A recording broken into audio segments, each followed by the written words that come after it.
আর এর সব থেকে গুরুত্বপূর্ণ তত্ত্ব কোনটা? প্রথম হলো সময়। জন্ম থেকে মৃত্যু পর্যন্ত এই যে সময়, এটাই তো হলো জীবন। দ্বিতীয় হলো জীবন, যাতে আমরা সময়ের সদ্ব্যবহার করি, শ্রেষ্ঠ থেকে শ্রেষ্ঠতর কাজ করার চেষ্টা করি। বহু বছরের এই পরম্পরা, এই সংস্কৃতিকে এগিয়ে নিয়ে যাওয়ার চেষ্টা করি। এই সংসারে আমরা অংশগ্রহণ করতে চেষ্টা করি। তৃতীয় হলো ধন, সেই ধন যা প্রত্যেক ব্যক্তি অর্জন করতে চেষ্টা করেন। এবার এই তিনটি তত্ত্বের মধ্যে একটা সামঞ্জস্য আছে, সমান ব্যাপার আছে। সে ধনই হোক বা সময় হোক বা হোক জীবন। আর সেই সমান ব্যাপার হলো যে যদি আপনি এটা গণনা করতে থাকেন তাহলে তা কমতে থাকে, যদি আপনি এটা ব্যবহার করেন তাহলে তা বাড়তে থাকে। একে সংগঠিত করে রাখতে চেষ্টা করলে এ হাত থেকে ফসকে যায়, কিন্তু যদি আপনি একে সামলে রাখতে শিখে যান তাহলে এমন কাজ করবেন যাতে সংসারের সাথে সাথে পরবর্তী প্রজন্ম লাভবান হবে। যদি কিছু শিখতে চান তাহলে সামলাতে শিখুন, গণনা করা বা সংগঠিত করা নয়। আসুন আর আমার সাথে ভালোবেসে বলুন, রাধা রাধা। এই জীবনে আমাদের দুজন সঙ্গী, এক হলো অন্ধকার আর এক হলো প্রকাশ। এবার যখন এই অন্ধকারে আমরা প্রদীপ জ্বালাই, সেই প্রকাশের জন্য অন্ধকার আমাদের উপর রুষ্ট হয়ে চলে যায়। এবার যদি অন্ধকারকে খুশি করতে যাও তাহলে প্রকাশ আমাদের উপর রুষ্ট হয়ে চলে যায়। এ হলো ঠিক সেই পরিস্থিতি যে আমাদের দুই বন্ধু, তাদের মধ্যে সদ্ভাব নেই। যদি কোনো একজনের মান ভাঙাতে বা খুশি করতে যাও তাহলে দ্বিতীয়জন অবশ্যই রুষ্ট হয়। সেই অবস্থায় আপনাকে বোঝদারের মতো কাজ করতে হবে, যে কখন কাকে সমর্থন করতে হবে, কখন কার সাথে চলতে হবে। যদি পারেন তাহলে সকলকে একসাথে নিয়ে চলবেন।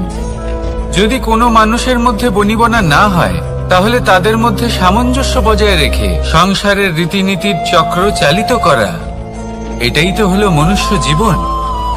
এবার এটা কিভাবে করা সম্ভব? শুধুমাত্র প্রেমের দ্বারা। তাহলে এইভাবেই সবাইকে প্রেমের দ্বারা বেঁধে রাখুন আর আমার সাথে ভালোবেসে বলুন, রাধা রাধা। কিছু মানুষ বড়ই বিচিত্র হন, এমন ভাবে জীবনযাপন করেন যেন তাদের কোনোদিন মৃত্যুই হবে না। নিজেদের অহংকারের বশে একটা কথা ভুলে যান, যে যতই তারা নিঃশ্বাস নিচ্ছেন, যতই তারা জীবনযাপন করছেন, ততই তারা মৃত্যুর দিকে এগিয়ে চলেছেন। কারণ আমাদের এই জীবন তার নিঃশ্বাসের উপর নির্ভরশীল। নিঃশ্বাস চলছে মানে জীবন চলছে। নিঃশ্বাস যদি থেমে যায় তাহলে জীবনও থেমে যাবে। আমাদের জীবনের প্রদীপ যে কোনো মুহূর্তে নিভে যেতে পারে, আর কত সময় বাকি রয়েছে সেই বিষয়ে আমাদের কোনো ধারণাই নেই।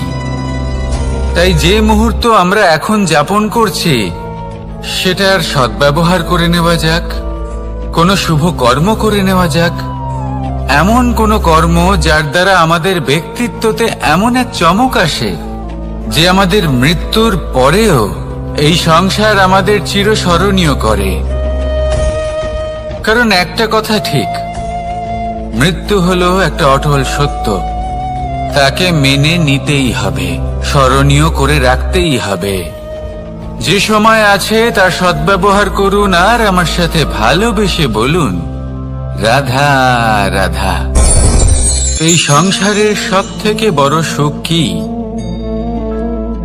কেউ বলবেন নিজের লক্ষ্য প্রাপ্ত করা, কেউ বলবেন ধন উপার্জন করা, কেউ বলবেন নিদ্রাই সব থেকে বড় সুখ, কেউ বলবেন রাজ্য লাভ করা, আবার কেউ বলবেন মাতার হাত থেকে খাবার খাওয়া,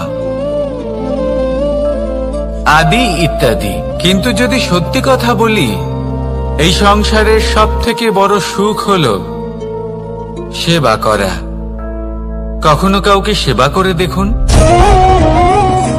এই সেবা দ্বারা অন্য কোনো মানুষের আশীর্বাদ লাভ করাতেই সুখ রয়েছে।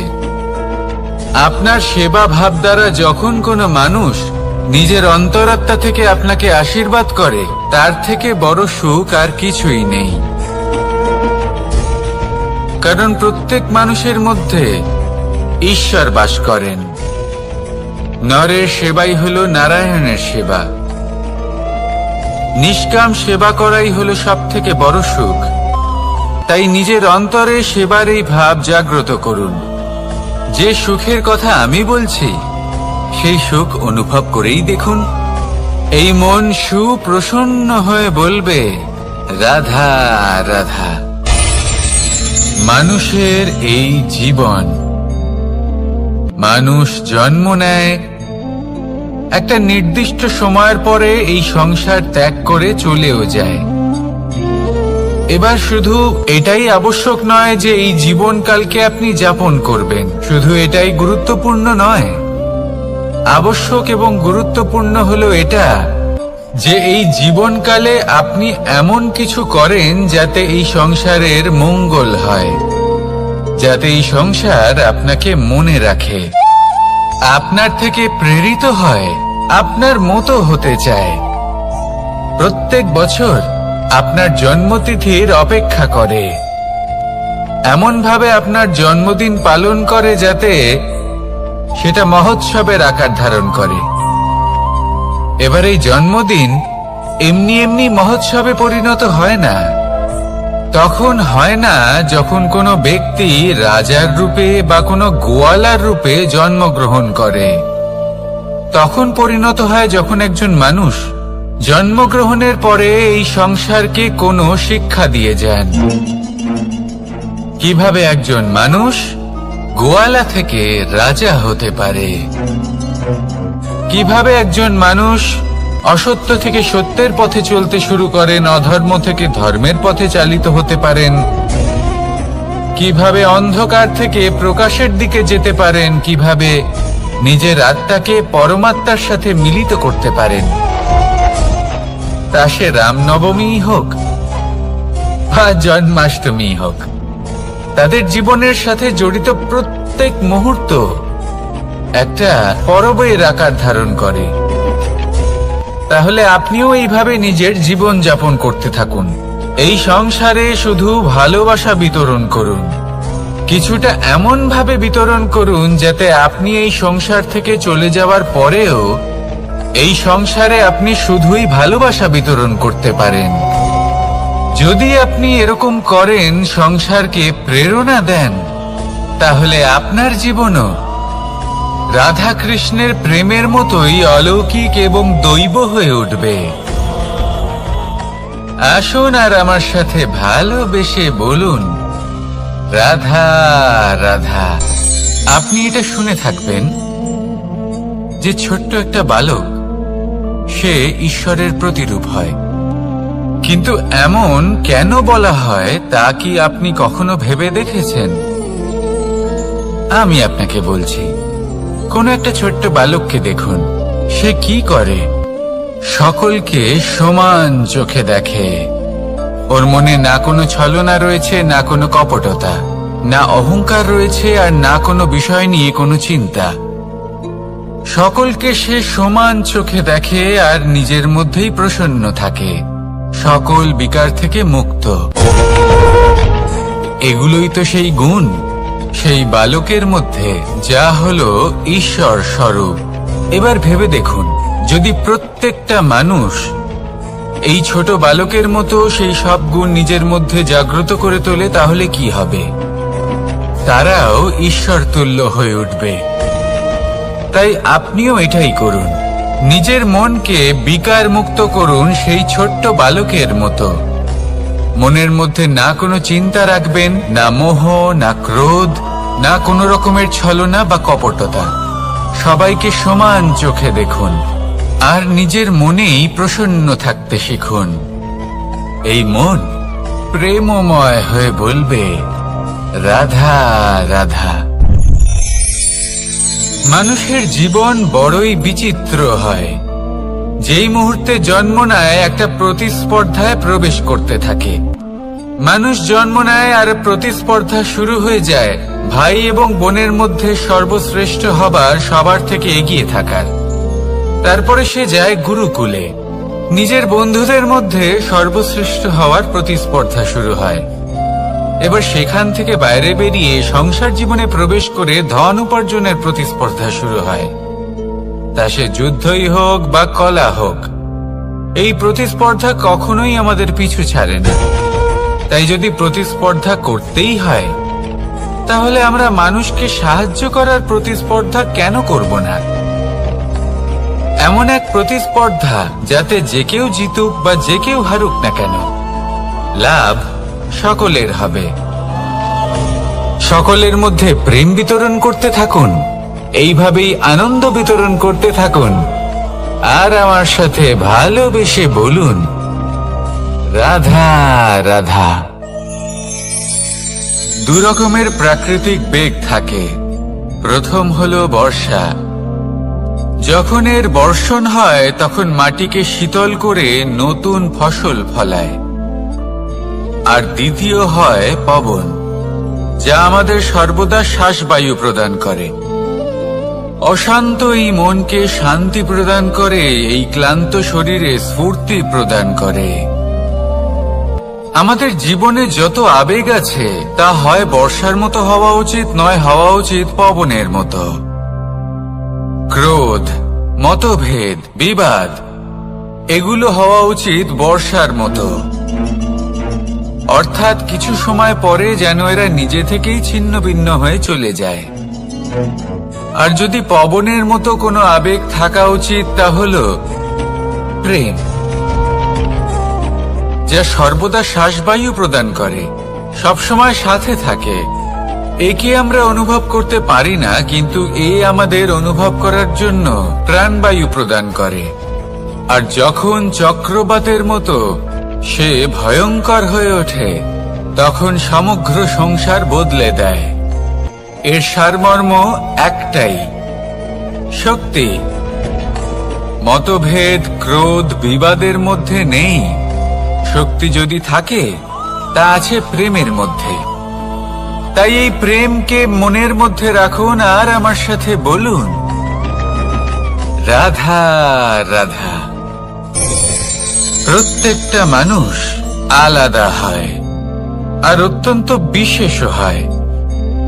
প্রত্যেক মানুষ ভিন্ন ভিন্ন পরিবেশে পালিত হয়, বড় হয়। প্রত্যেকের নিজস্ব চিন্তা ভাবনা থাকে, নিজস্ব বিচারধারা থাকে। যখন অনেক ভিন্ন বিচারধারা একত্রিত হয়ে যায়, তখন শুরু হয় বিবাদ। এবার এই বিবাদের সময় আপনি দেখবেন, দুই ব্যক্তি যাদের মধ্যে এই বিবাদ হচ্ছে, সবসময় এটা প্রমাণ করতে চান যে তার সামনের ব্যক্তি এবং তার ভাবনা, তার বিচারধারা বা তার বক্তব্য হলো অনুচিত। এবার এটাই যদি প্রেম পূর্বক রূপে আপনি ভেবে দেখতে চেষ্টা করেন যে সামনের ব্যক্তিটির বক্তব্য, তার মানসিকতা আসলে কি, তাতে উচিত ঠিক কি, সেটা আমরা বুঝতে পারি। একদিকে হলো এই বিবাদ, যা আপনাকে সামনের ব্যক্তিটিকে অনুচিত প্রমাণ করতে বাধ্য করে। আর অন্যদিকে হলো প্রেম, যা সামনের ব্যক্তিটির যুক্তি বুঝতে সাহায্য করে, তাতে উচিত কি রয়েছে সেটা বুঝতে বাধ্য করে, তাকে মহান হয়ে ওঠার পথে অগ্রসর হতে বাধ্য করে। তাই এই বিবাদকে ত্যাগ করুন আর প্রেমকে আপন করে নিন, আর এই প্রেম ভাব নিয়ে বলুন, রাধা রাধা। এই সংসারে বড়ই বিচিত্র এক শব্দ আছে, মূল্য। এর প্রয়োগ আমরা জীবনেও করে থাকি, আবার ব্যবসাতেও করে থাকি। একজন উদ্যোগপতি সবসময় বলেন, ব্যবসার মূল্য সবসময় উচ্চমান হওয়া উচিত, তাতে লাভ বেশি। অন্যদিকে আরেকজন ব্যক্তি যিনি পরোপকারী, যিনি ঈশ্বরের দর্শনের অভিলাষী, তিনি বলেন জীবনের মূল্য সব থেকে উচ্চমান হওয়া উচিত। অনেক সময় মানুষ কি করে থাকেন, ব্যবসার এই মূল্য তা উচ্চতার শিখরে পৌঁছানোর লোভে জীবনের মূল্য নামিয়ে ফেলেন, যেখানে এই সমগ্র সংসার প্রেমের দ্বারা চালিত হয়। প্রেমই হলো এই সংসারের আধার। এবার যদি আপনি প্রেম করতে শিখে যান, তাহলে ব্যবসাতে নিশ্চিত রূপে লাভের সাথে সাথে কীর্তি এবং যশ লাভও করতে পারবেন। তা আমি নিশ্চিত রূপে বলতে পারি, কারণ ব্যবসাতে ওঠা নামা এসব চলতেই থাকে।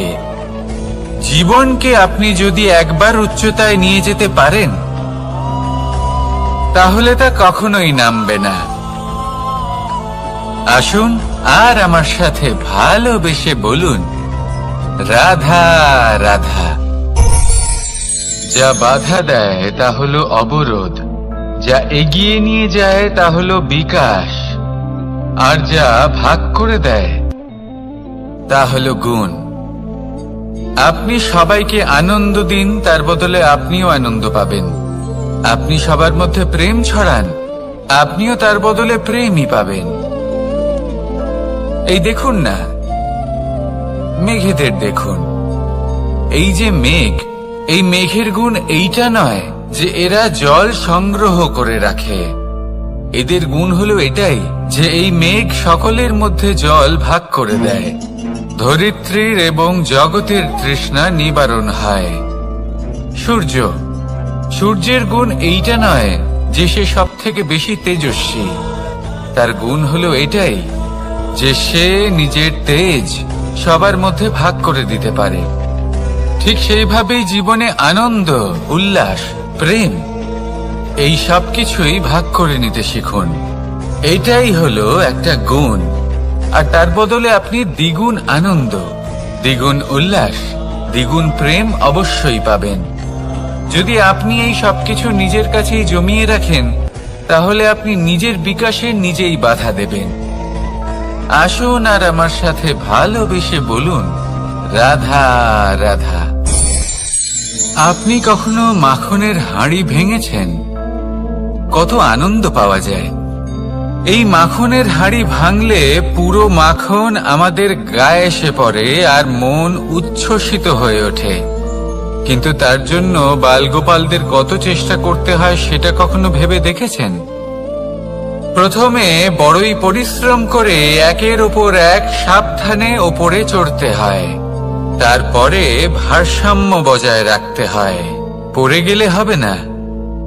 তারপর এই হাতের দ্বারা সেই মাখনের হাঁড়ি ভাঙতে হয়, তখন মাখন পড়ে। এবার এরকমই কিছু আমাদের জীবনে আমাদের সাথেও হয়। এবার আপনি বলবেন যে মাখনের হাঁড়ি ভাঙার এই প্রক্রিয়া, তার সাথে জীবনের কি সম্পর্ক থাকতে পারে? আসলে আমাদের মনের মাঝেও একটা হাঁড়ি রয়েছে, অহংকারের হাঁড়ি। আর এই অহংকারের হাঁড়ি যখন ভেঙে যায়, তখন প্রসন্ন হবার আনন্দ চতুর্দিকে ছড়িয়ে পড়ে। এই মন, এই আত্মা, এই দুই প্রসন্ন হয়ে যায়। কিন্তু তার জন্য আপনাদেরকেও বালগোপালের মতো চেষ্টা করে যেতেই হবে, ভারসাম্য বজায় রাখতেই হবে মনের মাঝে এবং এই বুদ্ধিতে, ভালো এবং মন্দের মধ্যে, লোভ এবং পরমার্থের মধ্যে। আর তারপর নিজে হাতে অহংকারের এই হাঁড়ি ভেঙে দিতে হয়। দেখুন, যদি ঈশ্বরের সঙ্গ লাভ করতে চান, তাহলে অহংকারের এই হাঁড়ি ভাঙতেই হবে। আসুন আর আমার সাথে ভালোবেসে বলুন, রাধা রাধা। মুঠো হাতের শক্তি বেশি, মুঠো খুললেই তা দুর্বল। তা এমন কি থাকা উচিত এই বন্ধ মুঠোয় যা লাখের সমান? মানসিকতা এবং স্বপ্ন। মানুষ জন্মগ্রহণ করে, তার মানসিকতা সময়ের সাথে উন্নত হয়। মানসিকতা অনুযায়ী সে স্বপ্ন দেখে, আর সেই স্বপ্ন সার্থক করতে সে পরিশ্রম করতে থাকে। কিন্তু খুব গুরুত্বপূর্ণ একটা কথা আছে যা আপনার মনে রাখা উচিত। আপনার এই মানসিকতা, আপনার এই স্বপ্ন, তা যেন আপনার নিয়ন্ত্রণে থাকে। আপনার বন্ধ মুঠোয় যেন এর লাগাম থাকে, আপনি যেন এর প্রভু হন। যদি তা হয় তবেই আপনি লাভবান হবেন। যদি এরা আপনাকে নিয়ন্ত্রণ করতে থাকে, যদি আপনার মুঠো খুলে যায়, না পথ আপনার নিয়ন্ত্রণে থাকবে, না মানসিকতা থাকবে, না স্বপ্ন নিয়ন্ত্রণে থাকবে। আর যদি তাই হয় তাহলে আপনি আপনার ভবিষ্যৎ নষ্ট করে ফেলবেন। তাই নিয়ন্ত্রণ করতে শিখুন নিজের বিচার বুদ্ধি, নিজের মানসিকতা, নিজের স্বপ্নকে। নিজের এই স্বপ্ন পূরণ করুন আর আমার সাথে ভালোবেসে বলুন, রাধা রাধা। এই সংসারের সব থেকে কঠোর ধাতুর মধ্যে একটি হলো লোহা। লোহা দিয়ে আমরা অনেক অস্ত্র শস্ত্র লাভ করি, অনেক বস্তুও লাভ করি। এবার এই লোহাকে কাটার জন্য, একে কোনো আকার দেওয়ার জন্য কি প্রয়োগ করতে হয়? লোহা। এবার এই কথাটা আমরা সকলেই জানি যে লোহার দ্বারাই লোহাকে কাটতে হয়। এবার এই কথা আমি আপনাকে কেন বলছি? এরপরে খুব বড় একটা প্রশ্ন আসে, যা খুব বড় শিক্ষা দিয়ে যায়। এটা কেন হয় যে আমরা একটা লোহা দিয়ে একটা লোহাতে আঘাত করছি, কিন্তু যে লোহা দ্বারা আঘাত করছি তার আকার বদলাচ্ছে না, যার ওপর প্রহার করছি তার আকার বদলাচ্ছে? এতে পার্থক্যটা কোথায়? পার্থক্য হলো তাপমাত্রার। দেখুন, যে লোহাকে আমরা কাটতে চাই তার তাপমাত্রা বাড়াতে হয়, তাকে গরম করতে হয়। আর যে লোহা দ্বারা আমরা আঘাত করতে চলেছি সেই লোহা আমাদের ঠান্ডা রাখতে হয়। অর্থাৎ ঠান্ডা লোহা গরম লোহাকে কেটে দেয়। এবার এই শিক্ষা কি আমাদের জীবনে যথেষ্ট নয়? আমাদের জীবনে অনেক সমস্যা আসতে পারে, কিন্তু আমাদের এই বিষয়ে বিশেষ খেয়াল রাখতে হবে যে আমাদের মনকে আমরা যেন ঠান্ডা রাখি, এই মস্তিষ্ককে শান্ত রাখতে হবে। যদি আমরা ক্রোধ বা ঈর্ষার আগুনে জ্বলতে থাকি, বিদ্বেষের আগুনে জ্বলতে থাকি, তাহলে আমরাও সেই লোহার মতোই হয়ে যাব যার তাপমাত্রা অত্যন্ত বেশি। তখন যে কেউ এসে আমাদের বিচ্ছিন্ন করে চলে যাবে। মনে রাখবেন, যিনি যত বেশি স্থির বুদ্ধির অধিকারী, যিনি হলেন সব থেকে বেশি শান্ত, তিনি হলেন সব থেকে বেশি বলশালী। তাহলে শান্ত থাকুন আর আমার সাথে ভালোবেসে বলুন, রাধা রাধা। এই সমগ্র সংসারের সব থেকে গুরুত্বপূর্ণ ব্যক্তি কে? স্বয়ং আপনি। নিজের জন্য তো বটেই, তাই না? কারণ যখন আপনি জন্মগ্রহণ করেন, নিজের চোখ খোলেন, এই সংসারে আসেন, তখনই তো এই সংসারকে আপনি দেখতে পান, অনুভব করতে পারেন। এখানকার আবেগ, এখানকার মানুষজন তখন থেকেই অনুভব করেন। যদি আপনি না থাকেন তাহলে এই সংসারের অস্তিত্ব আপনার কাছে শূন্যের সমান, তাই না? আপনি না থাকলে এই সংসারও আপনার কাছে নেই। এবার সবাই বলবেন যে এ তো সত্যি কথা, সেই অনুযায়ী তো আমার স্বার্থপর হওয়া উচিত, অহংকারী হওয়া উচিত, কারণ আমার কাছে আমি তো সবকিছু। দৃষ্টিভঙ্গি পাল্টে দেখুন, আপনার কাছে সব থেকে বেশি গুরুত্বপূর্ণ ব্যক্তি কে? আপনি নিজেই। সেই মানুষটি কেমন হওয়া উচিত একটু ভেবে দেখুন। সব সময় সকলকে সাহায্য করুন, একসাথে মিলে পরিশ্রম করুন, সাহায্য করুন অন্যদেরকে। এটা অতি আবশ্যক। এবং তার থেকেও বেশি গুরুত্বপূর্ণ হলো এটাই যে আপনার মনে যেন কখনো এই বিষয়ে ভয় না থাকে যে আমি আমার প্রিয়জনদের, আমার কাছের মানুষগুলিকে হারিয়ে ফেলব। এই ভয় কখনোই মনের মধ্যে থাকা উচিত নয়। যদি ভয় থাকে তাহলে থাকুক এই বিষয়ে যে সকল মানুষ আমার জীবন থেকে, আমার থেকে দূরে চলে যাচ্ছেন, তাদের বাধা দিতে দিতে আমি যেন নিজেকেই না হারিয়ে ফেলি। নিজের অস্তিত্বকেই না হারিয়ে ফেলি, নিজের ব্যক্তিত্বকে, নিজের বিচারধারাকে, নিজের করুণার শক্তি না হারাই, তাহলে এই ভয় ত্যাগ করুন আর আমার সাথে ভালোবেসে বলুন, রাধা রাধা। মানুষের দুটো রূপ রয়েছে। এক, আমাদের এই মুখ, যা শুধুই চোখে দেখা যায়, আর দ্বিতীয়, আমাদের এই মন, যা শুধুমাত্র অন্তরাত্মা দ্বারা দেখা যায়।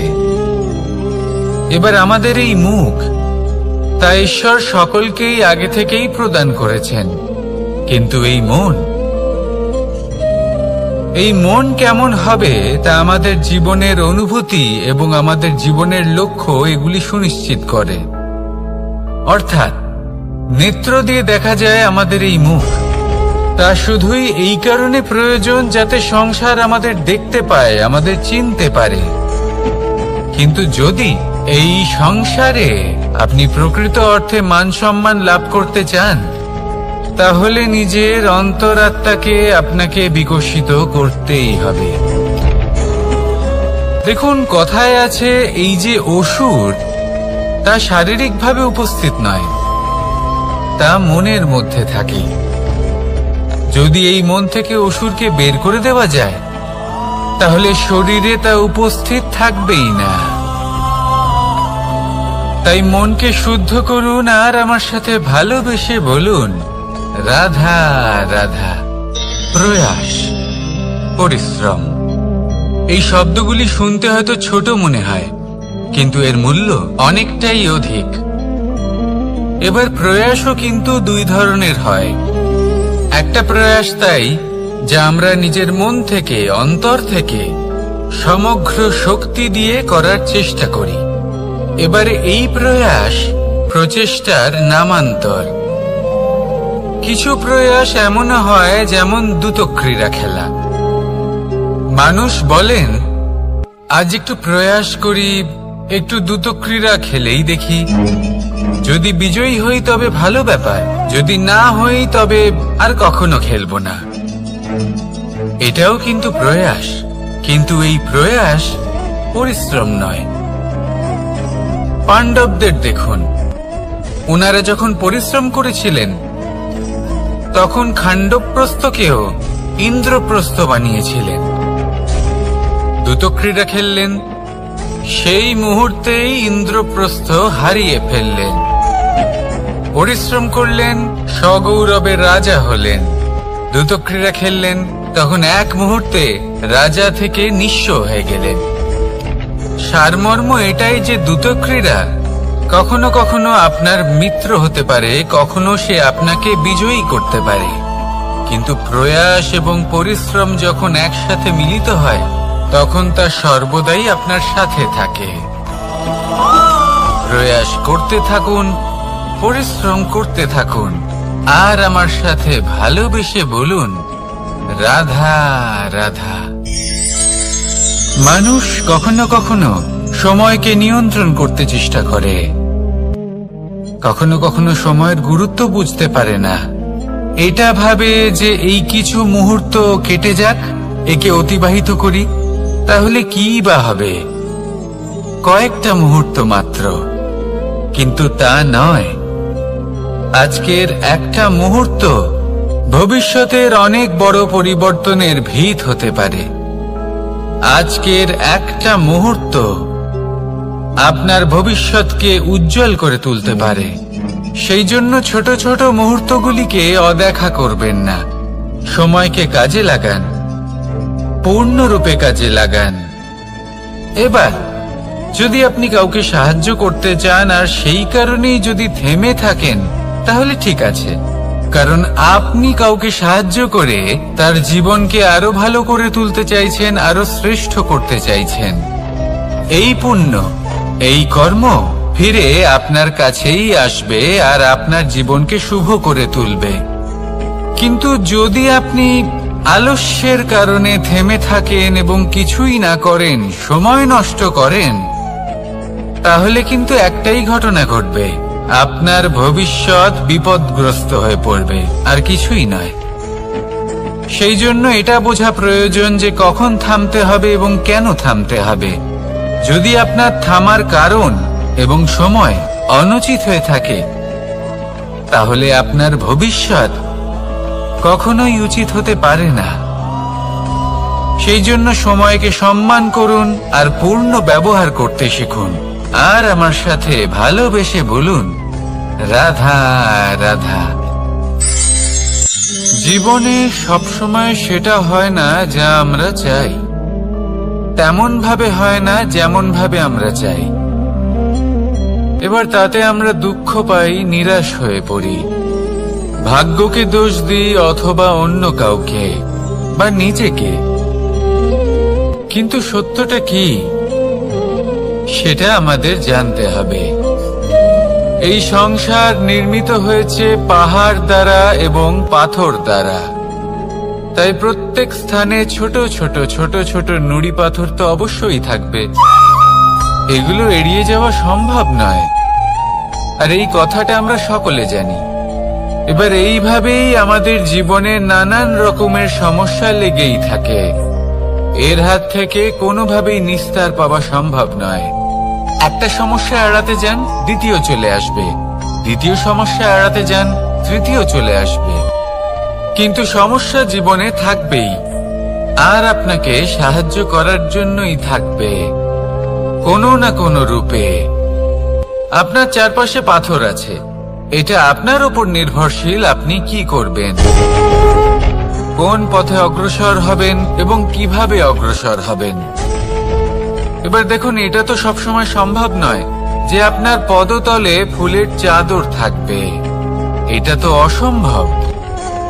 সেই জন্য উচিত এটাই হবে যে আপনি পাদুকা পরিধান করে জীবনে অগ্রসর হন। এর সারমর্ম এটাই, যখনই জীবনে সমস্যা আসবে দৃঢ় হয়ে সম্মুখীন হন এবং এটা বোঝার চেষ্টা করুন যে এই সমস্যা জীবনে কেন এলো, কি শিক্ষা দিয়ে গেল।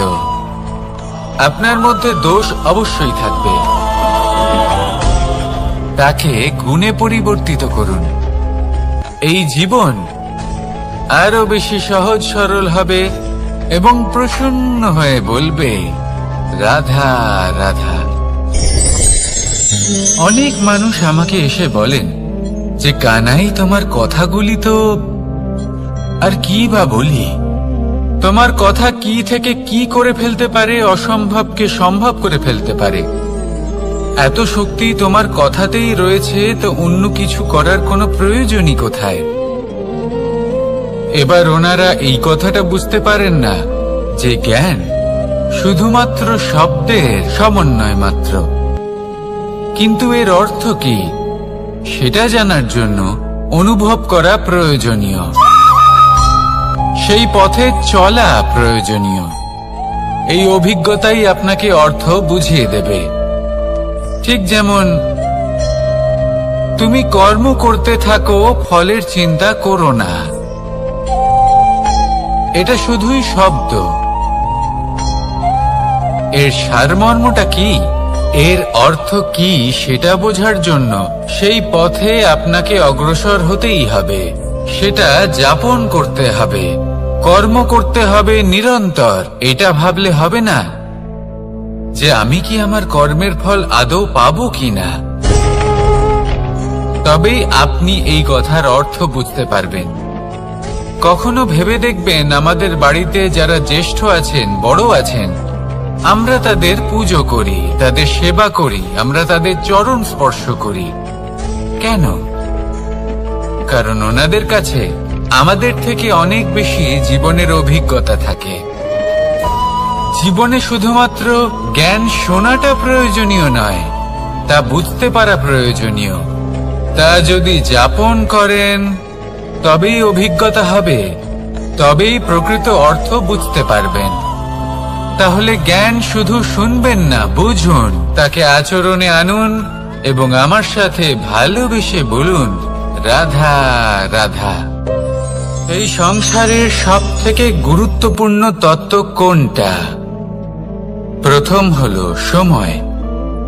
জন্ম থেকে মৃত্যু পর্যন্ত এই যে সময়, এটাই তো হলো জীবন।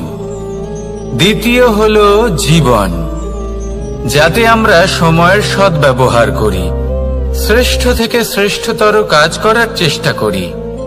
বহু বছরের এই পরম্পরা, এই সংস্কৃতিকে এগিয়ে নিয়ে যাওয়ার চেষ্টা করি। এই সংসারে আমরা অংশগ্রহণ করতে চেষ্টা করি। তৃতীয় হলো ধন, সেই ধন যা প্রত্যেক ব্যক্তি অর্জন করতে চেষ্টা করেন। এবার এই তিনটি তত্ত্বের মধ্যে একটা সামঞ্জস্য আছে, সমান ব্যাপার আছে। সে ধনই হোক বা সময় হোক বা হোক জীবন।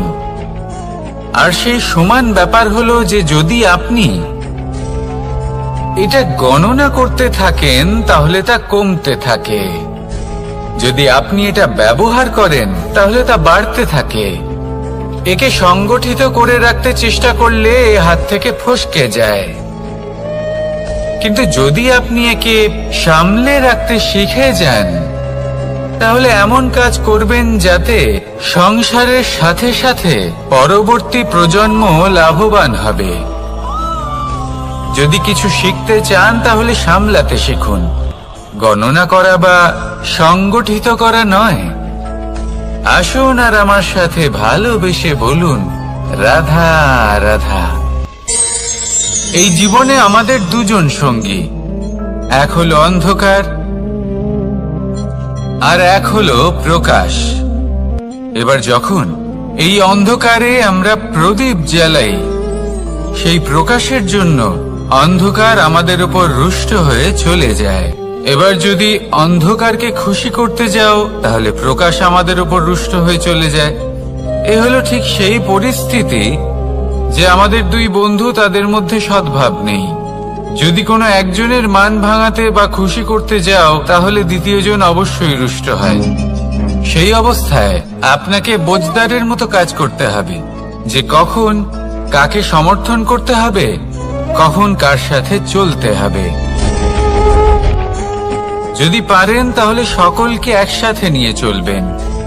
যদি কোনো মানুষের মধ্যে বনিবনা না হয় তাহলে তাদের মধ্যে সামঞ্জস্য বজায় রেখে সংসারের রীতিনীতির চক্র চালিত করা, এটাই তো হলো মনুষ্য জীবন। এবার এটা কিভাবে করা সম্ভব? শুধুমাত্র প্রেমের দ্বারা। তাহলে এইভাবেই সবাইকে প্রেমের দ্বারা বেঁধে রাখুন আর আমার সাথে ভালোবেসে বলুন, রাধা রাধা। কিছু মানুষ বড়ই বিচিত্র হন, এমন ভাবে জীবনযাপন করেন যেন তাদের কোনোদিন মৃত্যুই হবে না।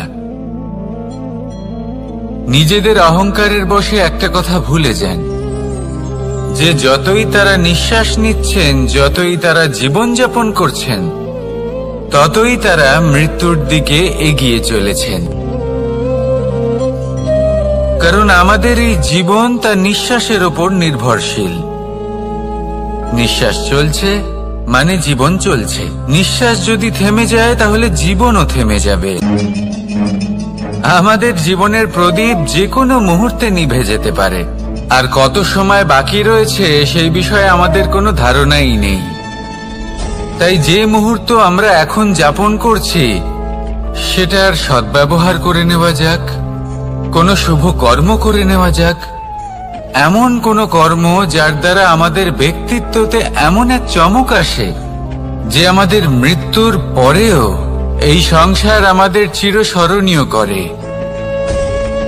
কারণ একটা কথা ঠিক, মৃত্যু হলো একটা অটল সত্য, তাকে মেনে নিতেই হবে, স্মরণীয় করে রাখতেই হবে। যে সময় আছে তার সদ্ব্যবহার করুন আর আমার সাথে ভালোবেসে বলুন, রাধা রাধা। এই সংসারের সব থেকে বড় সুখ কি? কেউ বলবেন নিজের লক্ষ্য প্রাপ্ত করা, কেউ বলবেন ধন উপার্জন করা, কেউ বলবেন নিদ্রাই সব থেকে বড় সুখ, কেউ বলবেন রাজ্য লাভ করা, আবার কেউ বলবেন মাতার হাত থেকে খাবার খাওয়া, আদি ইত্যাদি। কিন্তু যদি সত্যি কথা বলি, এই সংসারের সব থেকে বড় সুখ হলো সেবা করা। কখনো কাউকে সেবা করে দেখুন, এই সেবা দ্বারা অন্য কোনো মানুষের আশীর্বাদ লাভ করাতেই সুখ রয়েছে।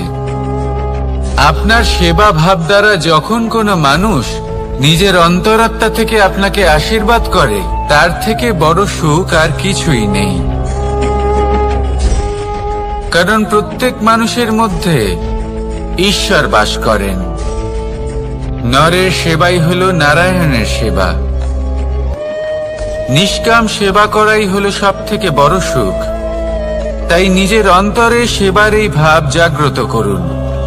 যে সুখের কথা আমি বলছি, সেই সুখ অনুভব করেই দেখুন।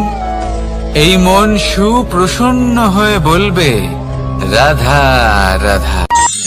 মানুষ অসুস্থ কেন হন? শারীরিক দুর্বলতার কারণে?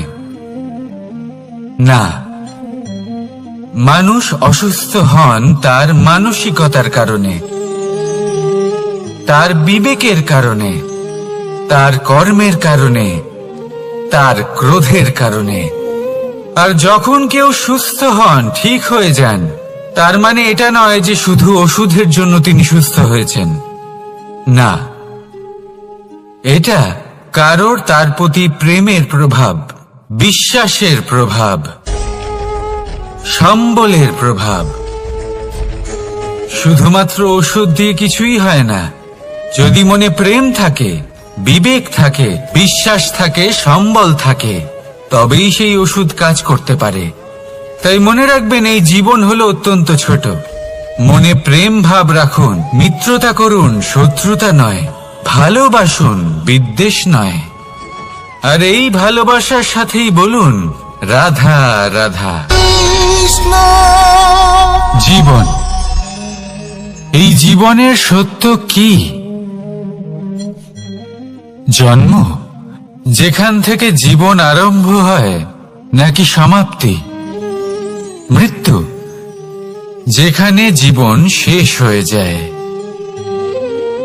জীবনের সত্য এটা নয়, সব কিছু এটা নয়। ভালো করে ভেবে দেখলে কিছুই যায় আসে না যে আপনার জন্ম কোথায় হয়েছে, কিভাবে হয়েছে। এতেও কিছু যায় আসে না যে আপনার মৃত্যু কোথায় হবে, কিভাবে হবে।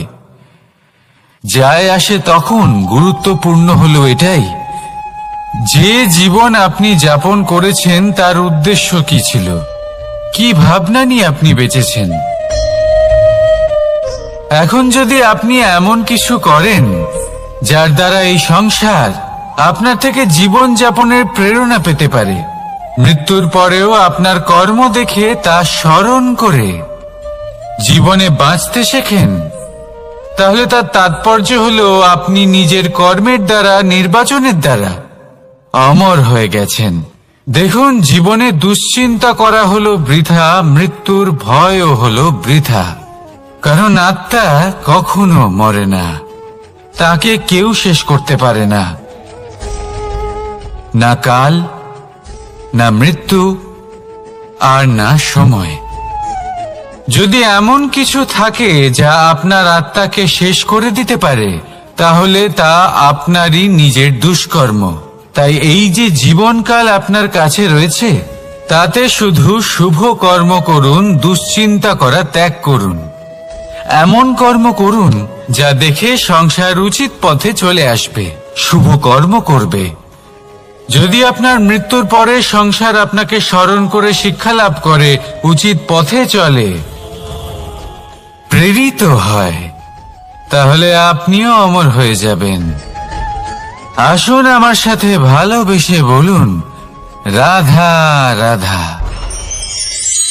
কথায় আছে, যা কিছু অন্তর থেকে নিঃসৃত হয় তা অশুভ হয় না।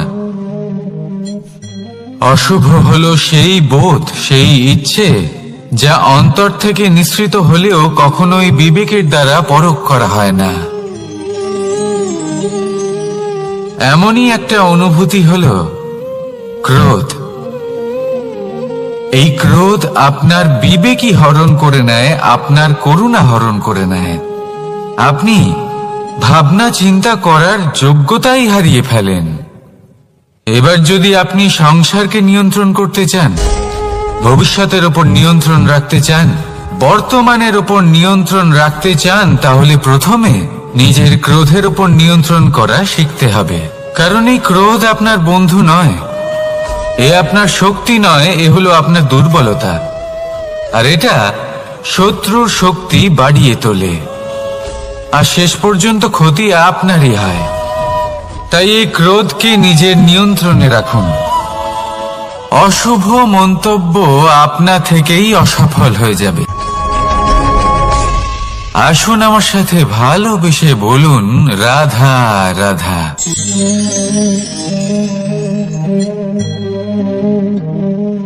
প্রশান্তি জড়িত নিদ্রা মানুষের জীবনের একটা অত্যন্ত গুরুত্বপূর্ণ সুখ এবং প্রয়োজনীয়তাও। দেখতে গেলে এই সংসারের প্রত্যেক পশু পাখি, প্রত্যেক জীব অবশ্যই নিদ্রা প্রাপ্ত করেন, কিন্তু মানুষ, যার মধ্যে বিচার বিবেচনা করার শক্তি অন্যদের থেকে অনেক বেশি, তার কিন্তু ঘুমের কিছু সমস্যা অবশ্যই হয়। কি বলেন? তাই তো। এবার এর কারণ কি? চিন্তা। এবার চিন্তা আমাদের সবার জীবনে আছে। আমরা সকলে জানি যে চিন্তা কখনো আমাদের সাহায্য করে না, তাও আমাদের জীবনে আছে। কেন? চিন্তার মাধ্যমে কি কখনো কোনো সমস্যার সমাধান হয়েছে? অর্থের চিন্তা করলে কি অর্থ লাভ হয়?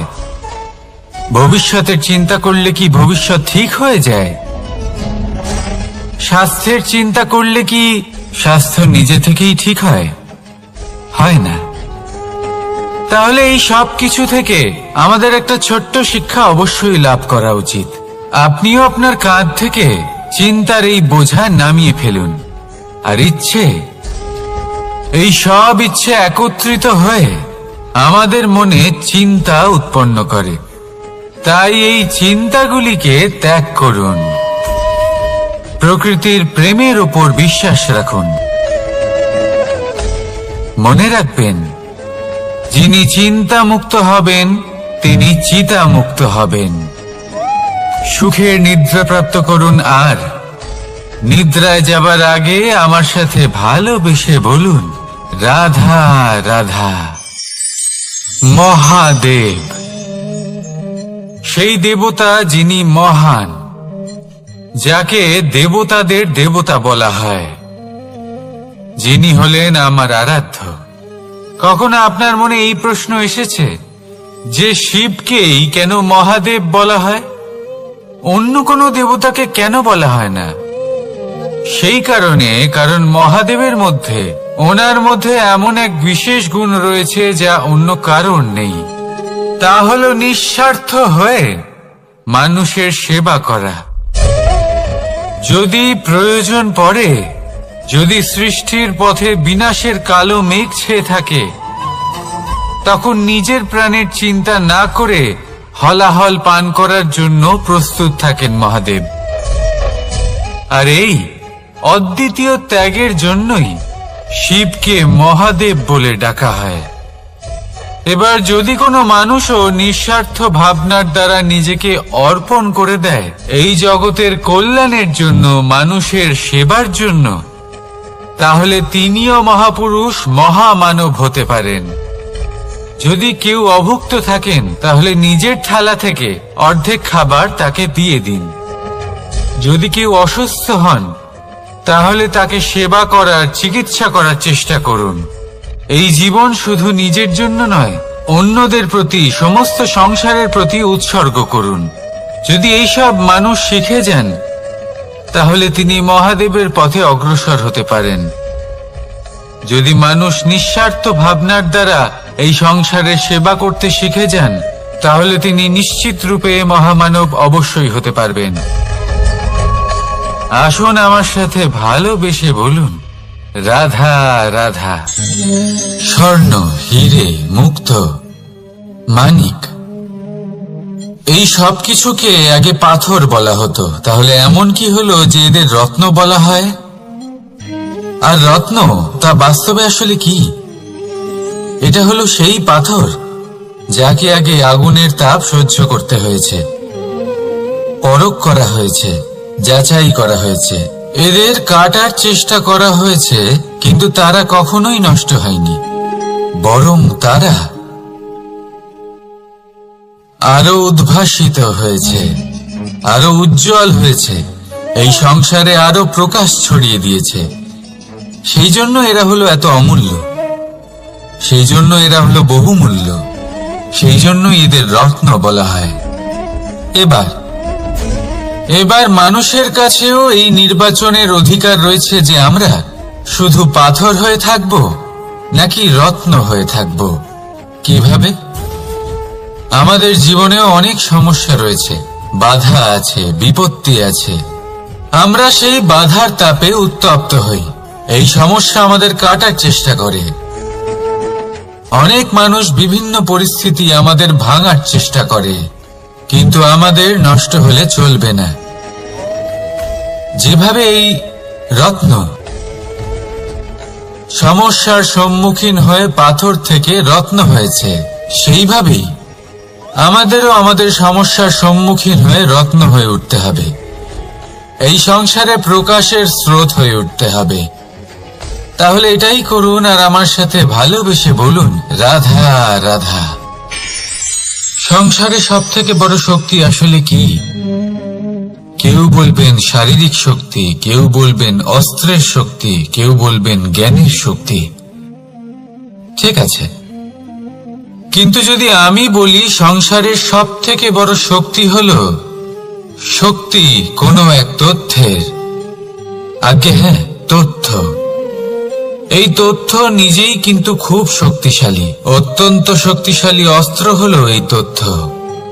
আর সত্যি বলতে অনুচিত তথ্যের থেকে অনেক বেশি ঘাতক হলো অসম্পূর্ণ তথ্য। যেরকম আজ শাম্ব রুক্মির সাথে করেছে, ওকে অসম্পূর্ণ তথ্য দিয়েছে, তার ফলে বিনাশ হলো। যদি এইভাবেই আপনার কাছেও কোনো অসম্পূর্ণ তথ্য আসে, আর যদি আপনি তা পরখ না করে দেখেন, যাচাই না করে দেখেন, আর নিজের কর্ম করেন, তাহলে উত্থানের বদলে আপনি পতনের সম্মুখীন হবেন। বিকাশের বদলে আপনার বিনাশ হয়ে যাবে। মনে রাখবেন একটা অত্যন্ত গুরুত্বপূর্ণ কথা,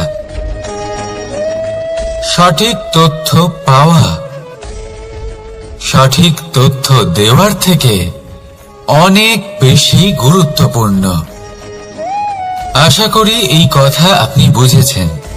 জীবনে যখনই কোনো তথ্য আপনি পাবেন, সেই বিষয়ে ভেবে দেখুন, পরখ করে দেখুন, যাচাই করুন, তারপর নিজের কর্ম করুন। আর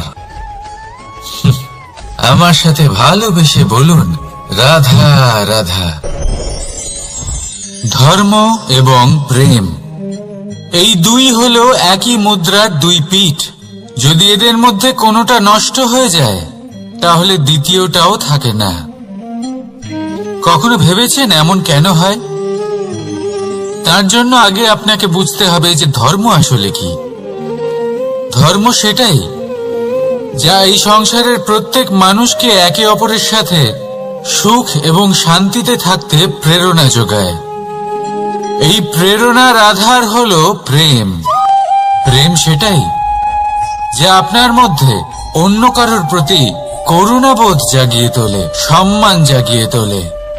এবার যদি প্রেম চলে যায়, তাহলে সবার আগে বিনাশ হবে সম্মান আর করুণাবোধের। এবার যেখানে না প্রেম রয়েছে, না সম্মান রয়েছে, না করুণা রয়েছে, সেখানে ধর্ম কিভাবে বাস করবে? অশুভ ইচ্ছে জাগ্রত হয়ে ওঠে, ক্রোধ জাগ্রত হয়ে ওঠে, অহংকার জাগ্রত হয়ে ওঠে, আর তারপর আরম্ভ হয় অধর্মের। তাই যা যা ভাবনা আপনার অন্তরে প্রবেশ করছে, করতে দিন, কিন্তু যাই হোক না কেন, এই প্রেমকে নিজের থেকে দূরে যেতে দেবেন না। এই প্রেমকে চিরকাল নিজের কাছে রাখুন, নিজের হৃদয়। আর এই প্রেম ভাব নিয়ে বলুন, রাধা রাধা। এই সংসারে আমাদের জীবনের সব থেকে বড় দোষ কি আপনি জানেন? কেউ বলবেন লোভ, কেউ বলবেন লালসা, কেউ বলবেন অসত্য। দেখুন, দুঃখের মূল কারণ হলো পরিশ্রম না করা। কিছু মানুষ ভাবেন যে আমি জীবনে কোনো পরিশ্রম করব না, অথচ আমি সবকিছু প্রাপ্ত করতে চাই। আর এমন এক কারণের জন্যই দূতের মতো খেলা আমাদের জীবনে প্রবেশ করার সুযোগ পায়। দূত, এই দূত আসলে কি? দূত অর্থাৎ কোনো পরিশ্রম ছাড়াই অন্য কেউ পরিশ্রম করে যা অর্জন করেছেন, যে সুখ সুবিধা অর্জন করেছেন, তা নিজের জন্য শুধুমাত্র একটা খেলার মাধ্যমে নিজের করে নেবার ইচ্ছে। আর এই ইচ্ছে অত্যন্ত বিনাশকারী হতে পারে। এই ইচ্ছে যদি আপনার বিবেক, আপনার মন, আপনার চেতনা, আপনার ভাবনা প্রবাহিত করে ফেলে, তারপরে আপনি চেষ্টা করতে শুরু করে দেবেন, আর সেইখান থেকেই আপনার পতন শুরু হবে। এই চেষ্টা করবেন যে অন্য কারোর জীবনের সমস্ত ধন, তার সমস্ত জীবন সম্পূর্ণভাবে নিজের করে নেওয়া। কারণ প্রথমে আশা জাগ্রত হয়, আর এই আশা হতাশায় পরিণত হতে সময় লাগে না। এই হতাশা কুণ্ঠায় পরিণত হতে সময় লাগে না, কুণ্ঠা লোভে পরিণত হতে সময় লাগে না, আর এই লোভ প্রতিশোধ স্পৃহাতে পরিণত হতে সময় লাগে না। আর যখন এই সব কিছু হয়, আপনি দুষ্ট হয়ে যান। আর সবাই জানেন যে প্রত্যেক দুষ্ট ব্যক্তির পতন হলো অবশ্যম্ভাবী। তাই নিজেকে দূতের থেকে দূরে রাখুন আর পরিশ্রমকে নিজের কাছে টেনে নিন। জীবনে আপনার যা যা স্বপ্ন রয়েছে, যা আপনি করতে চান, শুধুই পরিশ্রম দ্বারা অর্জন করুন। তাহলে তাই করুন, আর আমার সাথে ভালোবেসে বলুন, রাধা রাধা। জীবনে কিছু শেখা অত্যন্ত গুরুত্বপূর্ণ। এবার কি কি শিখতে হবে, সেই সব শেখানোর জন্য অনেক শিক্ষক রয়েছেন। কিন্তু কি শিখবেন না আর কি করবেন না, এটা আমাদের নিজের অভিজ্ঞতা দিয়ে শিখতে হয়। কিন্তু তার মানে এটা নয় যে যদি আপনাকে শিখতে হয় যে আগুনের তাপ কতটা, আপনাকে আগুনের মধ্যে হাত দিতে হবে।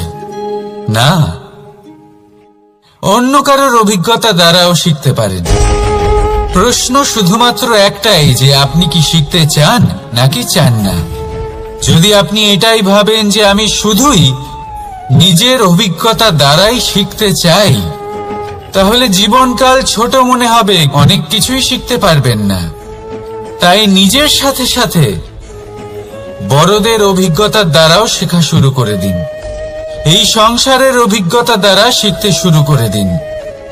আর এটা নিশ্চিত রূপে শেখা আবশ্যক যে কখন কি করবেন না, কোথায় থামতে হবে আর কোথায় থামবেন না। তাহলে আসুন আর আমার সাথে ভালোবেসে বলুন, রাধা রাধা। ভোজন। এবার ভোজন সংগ্রহ করার জন্য মানুষ কি না করেন, সব সময় চেষ্টা করতে থাকেন। ফসল উৎপাদনের জন্য অনেক পরিশ্রম করতে থাকেন, কিন্তু অনেক সময় অনেক পরিশ্রম করার পরেও ফসল ভালো উৎপাদন হয় না। এর কারণ কি? কারণ হলো এটাই যে আপনি পরিশ্রম হয়তো অনেক করেছেন, কিন্তু আপনার নজর তো সেই বীজের দিকে ছিলই না যা আপনি রোপণ করেছেন। সেই জন্য সব সময় কোনো বীজ রোপণ করার আগে তাকে পরখ করে দেখুন, তা অত্যন্ত আবশ্যক। আর সেইভাবেই যখনই কোনো কর্মের প্রশ্ন আসে, তাহলে সেখানে শুধুমাত্র পরিশ্রম যথেষ্ট নয়। সেই কাজের প্রতি আপনার কর্তব্য কি, আপনার উদ্দেশ্য কি, সেটা জানা হলো অত্যন্ত গুরুত্বপূর্ণ। তাই কর্ম করুন, কিন্তু সেই কর্মের প্রতি আপনার যা উদ্দেশ্য তার মাহাত্ম্য বুঝতে চেষ্টা করুন। তাহলে আসুন আমার সাথে ভালোবেসে বলুন, রাধা রাধা। জীবনে যখনই কোনো বস্তু বা সুখ স্বাচ্ছন্দ্য অধিক মাত্রায় আপনার কাছে চলে আসে, তখন নিজেকে শ্রেষ্ঠ মনে করার একটা প্রবণতা দেখা যায়, যা হয় আত্মবিশ্বাসে পরিণত হয়, নয়তো অহংকারে। এবার আত্মবিশ্বাস আর অহংকারের মধ্যে অনেক বড় পার্থক্য রয়েছে। আমি এটা করতে পারি, আমি ওটাও করতে পারি, এ হলো আত্মবিশ্বাস। শুধুমাত্র আমি এটা করতে পারি, শুধুমাত্র আমি ওটাও করতে পারি, আমি হলাম সর্বশ্রেষ্ঠ, এটা হলো অহংকার। এবার এই অহংকার এর ধ্বনি অনেক দূর প্রবাহিত হয়, আর এর প্রহার সর্বপ্রথম আপনাকে বিপর্যস্ত করে। এবার এই অহংকার এর বিপরীত শব্দ হলো বিনয়, অর্থাৎ নিজের ঊর্ধ্বে উঠে অন্যের বিষয় ভাবনা চিন্তা করা, সংসারের বিষয়ে ভাবা। এই বিনয়ী হবার চেষ্টা করুন, একের থেকে অনেক হওয়ার চেষ্টা করুন এবং একসাথে থাকার চেষ্টা করুন। নিশ্চিত রূপেই আপনি বিকাশের কারণ হবেন। মত্ততা থেকে নিজেকে দূরে রাখুন, অহংকার থেকে নিজেকে দূরে রাখুন। এই মন প্রসন্ন হয়ে বলবে, রাধা রাধা। কোনো এক বস্ত্রে যদি ছোট্ট একটা ছিদ্র উৎপন্ন হয়, আর যদি আমরা তার দিকে নজর না দিই, তাহলে সময়ের সাথে সমগ্র বস্ত্র ছিঁড়ে যায় আর কোনো কাজে আসে না। যদি কোনো একটা নৌকাতে ছোট্ট একটা ছিদ্র উৎপন্ন হয়, তাহলে সময়ের সাথে পুরো নৌকাই জলে ডুবে যায়। লক্ষ্যের দিকে অগ্রসর হওয়ার সময় একটা ছোট্ট ভুল আপনি যদি করে ফেলেন, তাহলে আপনাকে তার লক্ষ্যের থেকে দূরে করে দিতে পারে। এমনটা এই সম্পর্কের সাথেও হয়ে থাকে। কোনো একটা ছোট্ট কথা, একটা ছোট্ট মনোমালিন্য যদি সম্পর্কে আসে এবং সেটা না মেটানো হয়, তাহলে সেই সমগ্র সম্পর্কটা অনেক বড় বড় সম্পর্ক ভেঙে যেতে পারে। যদি আপনার সম্পর্কে ছোট্ট একটা ছিদ্র উৎপন্ন হয়, তাহলে প্রেমের সূচ আর স্নেহের সুতো দ্বারা সেলাই করে ফেলুন, যাতে আপনার এই সম্পর্ক অটুট থাকে এবং প্রেম দ্বারা পরিপূর্ণ থাকে। আসুন আমার সাথে ভালোবেসে বলুন, রাধা রাধা। দু রকমের প্রাকৃতিক বেগ থাকে। প্রথম হলো বর্ষা। যখন এর বর্ষণ হয়, তখন মাটিকে শীতল করে নতুন ফসল ফলায়। আর দ্বিতীয় হয় পবন, যা আমাদের সর্বদা শ্বাসবায়ু প্রদান করে। অশান্ত এই মনকে শান্তি প্রদান করে, এই ক্লান্ত শরীরে স্ফূর্তি প্রদান করে। আমাদের জীবনে যত আবেগ আছে, তা হয় বর্ষার মতো হওয়া উচিত, নয় হওয়া উচিত পবনের মতো। ক্রোধ, মতভেদ, বিবাদ, এগুলো হওয়া উচিত বর্ষার মতো। অর্থাৎ কিছু সময় পরে যেন এরা নিজে থেকেই ছিন্ন ভিন্ন হয়ে চলে যায়। আর যদি পবনের মতো কোনো আবেগ থাকা উচিত, তা হলো প্রেম, যা সর্বদা শ্বাসবায়ু প্রদান করে, সবসময় সাথে থাকে। একে আমরা অনুভব করতে পারি না, কিন্তু এই আমাদের অনুভব করার জন্য প্রাণবায়ু প্রদান করে। আর যখন চক্রবাতের মতো সে ভয়ঙ্কর হয়ে ওঠে, তখন সমগ্র সংসার বদলে দেয়। এর সারমর্ম একটাই, শক্তি। মতভেদ, ক্রোধ, বিবাদের শক্তি যদি থাকে, তা আছে প্রেমের মধ্যে। তাই এই প্রেমকে মনের মধ্যে রাখুন আর আমার সাথে বলুন, রাধা রাধা। জীবনে দুই ধরনের আবেগ রয়েছে, যার কোনো মূল্য নেই। আমার কথার অর্থ এটা নয় যে এদের কোনো গুরুত্ব নেই। গুরুত্ব যথেষ্টই রয়েছে, শুধু এদের জন্য আপনাকে কোনো মূল্য দিতে হয় না। প্রথম আবেগ হলো আনন্দ, প্রসন্নতা। এটা আপনি যে কোনো জায়গায় খুঁজে পেতে পারেন, যদি আপনি খুঁজে পেতে চান। আপনি কোনো পুষ্পের সৌন্দর্য দেখে প্রসন্ন হতে পারেন, বায়ুর কারণে যখন একটি বৃক্ষ শিহরিত হয় সেটা দেখে আপনি প্রসন্ন হতে পারেন। একটা ছোট্ট শিশুর কলরব শুনেও আপনি প্রসন্ন হতে পারেন। একটা ক্রন্দনরত বালককে হাসিয়ে আপনি প্রসন্ন হতে পারেন। সবকিছু আপনার উপর নির্ভরশীল। সেখানে আরেকটি আবেগ হলো দুশ্চিন্তা। মানুষ বড়ই দুশ্চিন্তা করতে থাকে।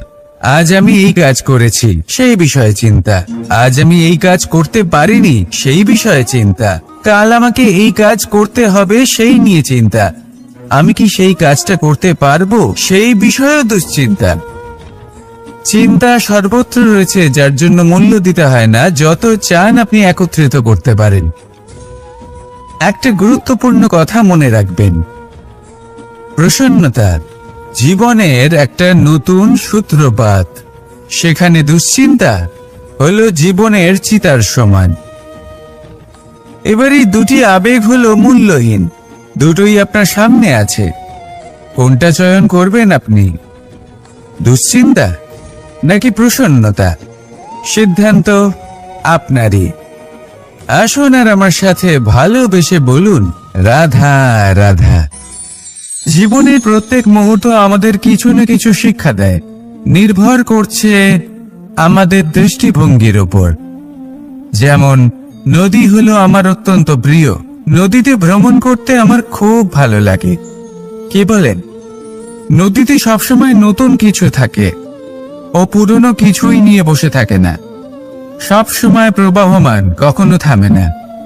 ততক্ষণ থামে না যতক্ষণ না সাগরে গিয়ে সমাহিত হচ্ছে। ঠিক এইভাবেই আমাদেরও উচিত নিজের জীবন অতিবাহিত করা, নদীর মতো। প্রত্যেক মুহূর্ত নতুন, তাই সেইভাবেই জীবন যাপন করুন। পুরনো কিছুই একত্রিত করে রাখবেন না। বিগত স্মৃতির মাঝে নিজেকে হারিয়ে ফেলবেন না।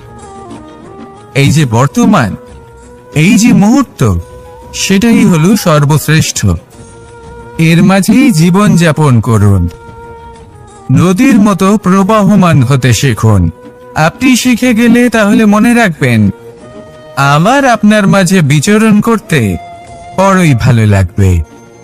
যে ব্যক্তি আনন্দের সাথে জীবনের প্রত্যেকটা মুহূর্ত অতিবাহিত করে কোনো চিন্তা ছাড়াই প্রবাহমান হয়, কখনোই থামে না যতক্ষণ না মুক্তি লাভ করছেন, এমন ব্যক্তির মধ্যেই রাধাকৃষ্ণ বসবাস করেন। তাহলে আসুন আমার সাথে ভালোবেসে বলুন, রাধা রাধা। আপনি অবশ্যই কোনো গাছ দেখে থাকবেন যেখানে অনেক ফল রয়েছে। সেই গাছের ডালগুলি নিজে থেকেই নত হয়ে যায়। কেন? যাতে মানুষ, প্রাণী, এরা সকলে যাতে সেই ফল খুব সহজে গ্রহণ করতে পারেন। এটাই হলো প্রকৃতির শিক্ষা, এটাই হলো প্রকৃতির নিয়ম। মানুষেরও কিছুটা এরকমই হওয়া উচিত। যদি আপনি সাফল্যের চরম সীমায় পৌঁছে যান, অনেক বেশি ধন অর্জন করে ফেলেন, তখন মনে রাখবেন যে আপনি যেন অহংকারী না হয়ে পড়ে। বিনম্র থাকতে হবে। সেই ধনকে ব্যবহার করতে হবে উচিত কাজের জন্য। সেই ধনের দ্বারা সমাজের মঙ্গল করা উচিত। সকল মানুষকে সাহায্য করা উচিত যাদের ধনের অভাব আছে। যদি ধনী হওয়া সত্ত্বেও আপনি ধনের সদ্ব্যবহার এই সমাজের মঙ্গলের জন্য, তার ভালোর জন্য না করেন, যদি আপনি ধন দান না করেন, তাহলে এই ধন অহংকার রূপী বিষে পরিণত হয়ে আপনাকেই নাশ করবে। তাই ফলে ভরা গাছের মতো নত হয়ে থাকুন, বিনম্র হয়ে থাকুন, দান করুন, আর আমার সাথে ভালোবেসে বলুন, রাধা রাধা। জল, এ হলো জীবনের আধার, পঞ্চতত্ত্বের মধ্যে একটি, আর অত্যন্ত বিশেষ। এর থেকে অনেক বড় শিক্ষা পাওয়া যায়। এই জল গন্তব্যের বিষয়ে এর স্পষ্ট ধারণা আছে। ও জানে ওর লক্ষ্য কি, আর প্রয়াস করে ততদূর সে পৌঁছেও যায়। এটি পর্বত থেকে বয়ে নিচে নেমে আসে, নদীর সাথে সমাহিত হয়ে তার সাথে বয়ে চলে, চিরসবুজ বনানী গড়ে তোলে, প্রাণীদের তৃষ্ণা নিবারণ করে, সামনে এগিয়ে চলে, মানুষের সাথে মিলিত হয়। যারা একে বাঁধের মধ্যে বেঁধে রাখতে চেষ্টা করে সে বন্দি দশাতেও থেকে যায়, মানুষের কল্যাণ করে। তারপর বাঁধ থেকে মুক্তি পেয়ে এগিয়ে চলে, কোথাও ধাক্কা খায়, কোথাও বাধা পড়ে, কোথাও যদি পথ খুঁজে না পায় তাহলে পথ খুঁজেই নেয়, আর যেখানে পথ থাকে না সেখানে পথ বানিয়ে নেয়, আর শেষ পর্যন্ত নিজের লক্ষ্যে পৌঁছেই যায়, অর্থাৎ সমুদ্রে গিয়ে সমাহিত হয়ে যায়। আমাদেরও কিছুটা এরকমই হয়ে উঠতে হবে। যেখানেই যাবেন সকলের কল্যাণ করুন, সামনে এগোন। আপনি কোথাও পড়ে গেলে, ধাক্কা খেলে আঘাত লাগবেই, উত্থান পতন লেগেই থাকে। সামনে এগোতে থাকুন। কোথাও পথ না পেলে তা খুঁজে নিন, কোথাও পথ না থাকলে তা বানিয়ে নিন। নিজের গন্তব্যের কথা সব সময় মনে রাখুন। শেষ পর্যন্ত নিজের মোক্ষ লাভ আপনি অবশ্যই করবেন। আর আমার সাথে ভালোবেসে বলুন, রাধা রাধা। মানুষ অসুস্থ কেন হন? শারীরিক দুর্বলতার কারণে? না, মানুষ অসুস্থ হন তার মানসিকতার কারণে, তার বিবেকের কারণে, তার কর্মের কারণে, তার ক্রোধের কারণে। আর যখন কেউ সুস্থ হন, ঠিক হয়ে যান, তার মানে এটা নয় যে শুধু ওষুধের জন্য তিনি সুস্থ হয়েছেন। না, এটা কারোর তার প্রতি প্রেমের প্রভাব, বিশ্বাসের প্রভাব, সম্বলের প্রভাব। শুধুমাত্র ওষুধ দিয়ে কিছুই হয় না। যদি মনে প্রেম থাকে, বিবেক থাকে, বিশ্বাস থাকে, সম্বল থাকে, তবেই সেই ওষুধ কাজ করতে পারে। তাই মনে রাখবেন, এই জীবন হলো অত্যন্ত ছোট। মনে প্রেম ভাব রাখুন, মিত্রতা করুন, শত্রুতা নয়, ভালোবাসুন, বিদ্বেষ নয়। আর এই ভালোবাসার সাথেই বলুন, রাধা রাধা। জীবন, এই জীবনের সত্য কি? জন্ম, যেখান থেকে জীবন আরম্ভ হয়, নাকি সমাপ্তি? মৃত্যু, যেখানে জীবন শেষ হয়ে যায়। জীবনের সত্য এটা নয়, সব কিছু এটা নয়। ভালো করে ভেবে দেখলে কিছুই যায় আসে না যে আপনার জন্ম কোথায় হয়েছে, কিভাবে হয়েছে। এতেও কিছু যায় আসে না যে আপনার মৃত্যু কোথায় হবে, কিভাবে হবে। যায় আসে তখন, গুরুত্বপূর্ণ হলো এটাই যে জীবন আপনি যাপন করেছেন তার উদ্দেশ্য কি ছিল, কি ভাবনা নিয়ে আপনি বেঁচেছেন। এখন যদি আপনি এমন কিছু করেন যার দ্বারা এই সংসার আপনার থেকে জীবন যাপনের প্রেরণা পেতে পারে, মৃত্যুর পরেও আপনার কর্ম দেখে তা স্মরণ করে জীবনে বাঁচতে শেখেন, তাহলে তার তাৎপর্য হলো আপনি নিজের কর্মের দ্বারা, নির্বাচনের দ্বারা অমর হয়ে গেছেন। দেখুন, জীবনে দুশ্চিন্তা করা হলো বৃথা, মৃত্যুর ভয়ও হলো বৃথা। কারণ আত্মা কখনো মরে না, তাকে কেউ শেষ করতে পারে না। না কাল, না মৃত্যু, আর না সময়। যদি এমন কিছু থাকে যা আপনার আত্মাকে শেষ করে দিতে পারে, তাহলে তা আপনারই নিজের দুষ্কর্ম। তাই এই যে জীবনকাল আপনার কাছে রয়েছে, তাতে শুধু শুভ কর্ম করুন, দুশ্চিন্তা করা ত্যাগ করুন। এমন কর্ম করুন যা দেখে সংসার উচিত পথে চলে আসবে, শুভ কর্ম করবে। যদি আপনার মৃত্যুর পরে সংসার আপনাকে স্মরণ করে শিক্ষা লাভ করে, উচিত পথে চলে, প্রেরিত হয়, তাহলে আপনিও অমর হয়ে যাবেন। আসুন আমার সাথে ভালোবেসে বলুন, রাধা রাধা। কথায় আছে, যা কিছু অন্তর থেকে নিঃসৃত হয় তা অশুভ হয় না।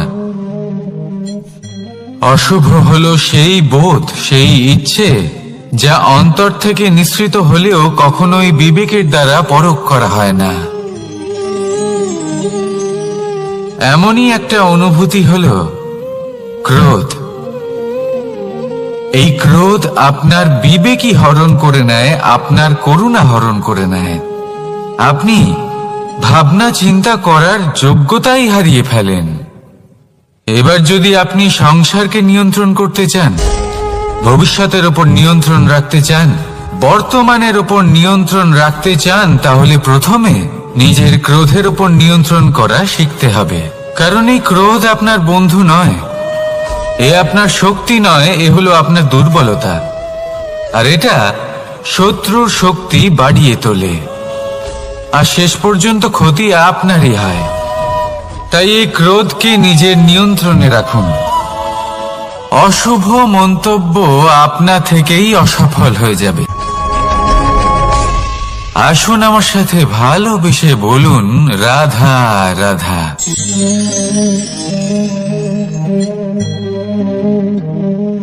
প্রশান্তি জড়িত নিদ্রা মানুষের জীবনের একটা অত্যন্ত গুরুত্বপূর্ণ সুখ এবং প্রয়োজনীয়তাও।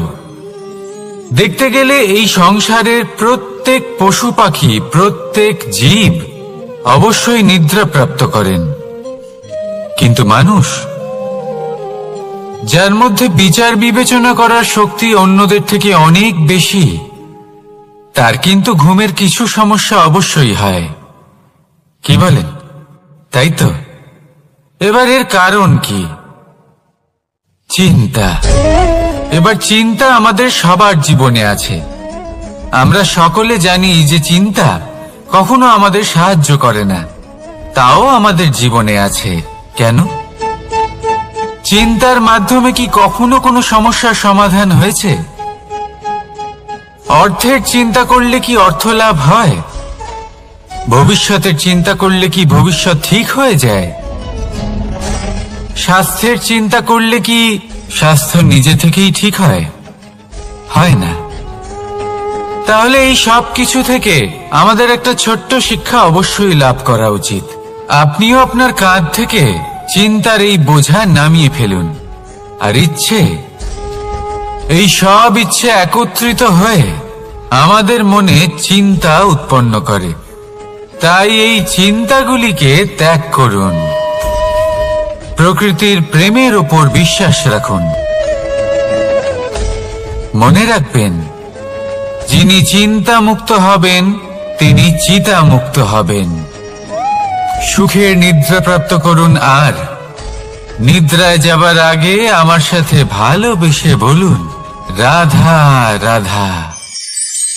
মহাদেব, সেই দেবতা যিনি মহান, যাকে দেবতাদের দেবতা বলা হয়, যিনি হলেন আমার আরাধ্য। কখনো আপনার মনে এই প্রশ্ন এসেছে যে শিবকেই কেন মহাদেব বলা হয়, অন্য কোনো দেবতাকে কেন বলা হয় না? সেই কারণে, কারণ মহাদেবের মধ্যে, ওনার মধ্যে এমন এক বিশেষ গুণ রয়েছে যা অন্য কারোর নেই। তা হলো নিঃস্বার্থ হয়ে মানুষের সেবা করা। যদি প্রয়োজন পড়ে, যদি সৃষ্টির পথে বিনাশের কালো মেঘ ছেয়ে থাকে, তখন নিজের প্রাণের চিন্তা না করে হলাহল পান করার জন্য প্রস্তুত থাকেন মহাদেব। আর এই অদ্বিতীয় ত্যাগের জন্যই শিবকে মহাদেব বলে ডাকা হয়। এবার যদি কোনো মানুষও নিঃস্বার্থ ভাবনার দ্বারা নিজেকে অর্পণ করে দেয় এই জগতের কল্যাণের জন্য, মানুষের সেবার জন্য, তাহলে তিনিও মহাপুরুষ, মহামানব হতে পারেন। যদি কেউ অভুক্ত থাকেন, তাহলে নিজের থালা থেকে অর্ধেক খাবার তাকে দিয়ে দিন। যদি কেউ অসুস্থ হন, তাহলে তাকে সেবা করার, চিকিৎসা করার চেষ্টা করুন। এই জীবন শুধু নিজের জন্য নয়, অন্যদের প্রতি, সমস্ত সংসারের প্রতি উৎসর্গ করুন। যদি এইসব মানুষ শিখে যান, তাহলে তিনি মহাদেবের পথে অগ্রসর হতে পারেন। যদি মানুষ নিঃস্বার্থ ভাবনার দ্বারা এই সংসারের সেবা করতে শিখে যান, তাহলে তিনি নিশ্চিত রূপে মহামানব অবশ্যই হতে পারবেন। আসুন আমার সাথে ভালোবেসে বলুন, রাধা রাধা। স্বর্ণ, হিরে, মুক্ত, মানিক, এই সব কিছুকে আগে পাথর বলা হতো। তাহলে এমন কি হলো যে এদের রত্ন বলা হয়? আর রত্ন তা বাস্তবে আসলে কি? এটা হলো সেই পাথর যাকে আগে আগুনের তাপ সহ্য করতে হয়েছে, পরখ করা হয়েছে, যাচাই করা হয়েছে, এদের কাটার চেষ্টা করা হয়েছে, কিন্তু তারা কখনোই নষ্ট হয়নি, বরং তারা আরো উদ্ভাসিত হয়েছে, আরো উজ্জ্বল হয়েছে, এই সংসারে আরো প্রকাশ ছড়িয়ে দিয়েছে। সেই জন্য এরা হলো এত অমূল্য, সেই জন্য এরা হলো বহুমূল্য, সেই জন্য এদের রত্ন বলা হয়। এবার মানুষের কাছেও এই নির্বাচনের অধিকার রয়েছে যে আমরা শুধু পাথর হয়ে থাকব নাকি রত্ন হয়ে থাকব। কিভাবে? আমাদের জীবনেও অনেক সমস্যা রয়েছে, বাধা আছে, বিপত্তি আছে। আমরা সেই বাধার তাপে উত্তপ্ত হই, এই সমস্যা আমাদের কাটার চেষ্টা করে। অনেক মানুষ বিভিন্ন পরিস্থিতি আমাদের ভাঙার চেষ্টা করে, কিন্তু আমাদের নষ্ট হলে চলবে না। যেভাবে এই রত্ন সমস্যার সম্মুখীন হয়ে পাথর থেকে রত্ন হয়েছে, সেইভাবেই আমাদেরও আমাদের সমস্যার সম্মুখীন হয়ে রত্ন হয়ে উঠতে হবে, এই সংসারে প্রকাশের স্রোত হয়ে উঠতে হবে। তাহলে এটাই করুন আর আমার সাথে ভালোবেসে বলুন, রাধা রাধা।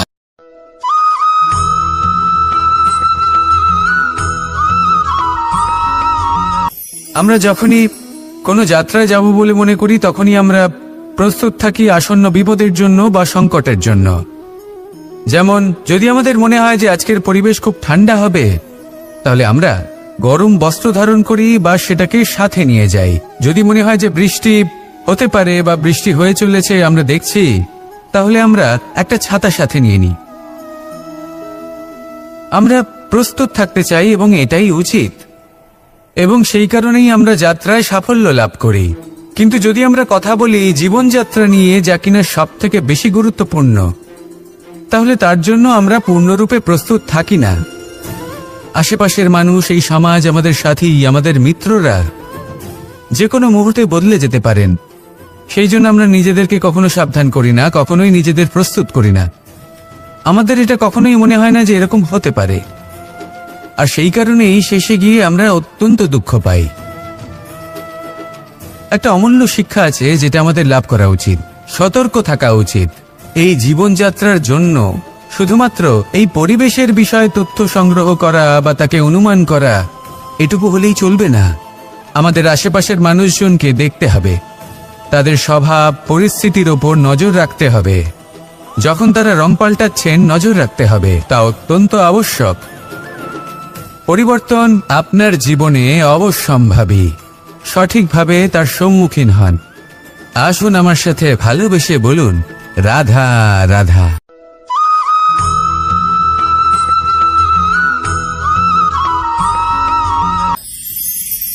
ঈশ্বর আসলে কে? সংসারের বেশিরভাগ মানুষের কাছে ঈশ্বর হলেন এই সংসারের রচয়িতা, পালনকর্তা। কারোর কাছে উনি জ্ঞাতা, কারোর কাছে উনি হলেন আস্থার প্রতীক, আবার কারোর জন্য শুধুমাত্র অন্ধ বিশ্বাস। কিন্তু এই ঈশ্বর কি কোনো শরীর, নাকি একটা বোধ, নাকি শুধুই শ্রদ্ধা? ঈশ্বর হলেন তিনি যিনি হলেন আপনার ইষ্ট। সেই জন্যই তো গুরু, মাতা, পিতা এনাদেরও ঈশ্বরই বলা হয়েছে। যাদেরকে আমরা ঈশ্বর বলে মনে করি, যারা আমাদের ইষ্ট, তারা আমাদের একটি পথ দেখান, একটি দিকে চালিত করেন। সেই পথে চলে আপনি শুভ কর্ম করতে পারেন। আর যখন কোনো ব্যক্তি তার ঈশ্বরের আদেশ পালন করেন, তখন সে নিজে থেকেই শুভ পথে অগ্রসর হয়ে যান। বেশ কয়েকজন মানুষ ঈশ্বরের ওপর আস্থা রাখেন এবং ভাবেন যে অনুচিত কোনো কাজ করা উচিত নয়, ঈশ্বর দেখছেন। ওনারা ভয় পান যে কোনো অনুচিত কর্ম করলে কে জানে তার পরিণাম কি হবে। এমন অনেক ব্যক্তি রয়েছেন যারা ঈশ্বরকে বিশ্বাস করেন এবং জানেন যে ঈশ্বর তাদেরকে দেখছেন, তাই যে যে শুভকর্ম ওনারা করেছেন তার ফল তারা অবশ্যই পাবেন।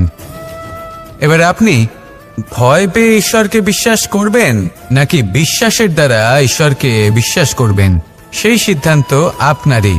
কিন্তু হ্যাঁ, যদি আপনার মনে ঈশ্বরের জন্য কোনো স্থান থাকে, যদি আপনার কোনো ইষ্ট থাকেন, যদি আপনি কাউকে ঈশ্বর মনে করেন যার প্রত্যেক আদেশ আপনি পালন করে থাকেন, তাহলে বলি ঈশ্বর কখনো আপনাকে অনুচিত পথে চালিত করবেন না। আসুন আমার সাথে ভালোবেসে বলুন, রাধা রাধা।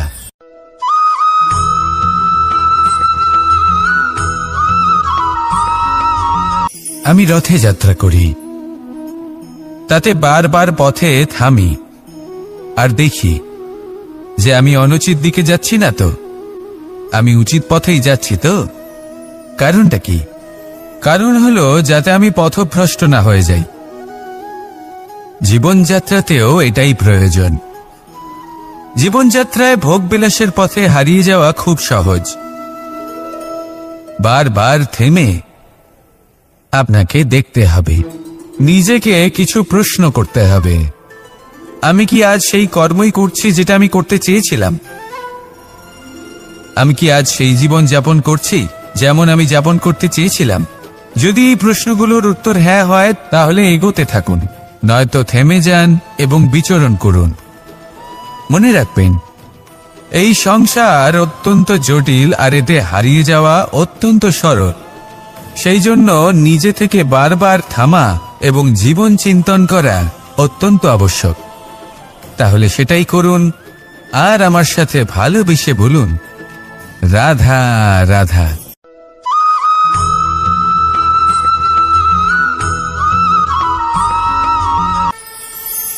কথায় আছে যে স্বপ্ন এবং লক্ষ্য হলো একটি মুদ্রারই দুটি দিক। যতক্ষণ না স্বপ্ন দেখছেন ততক্ষণ বুঝবেন কি করে আপনার লক্ষ্য কি?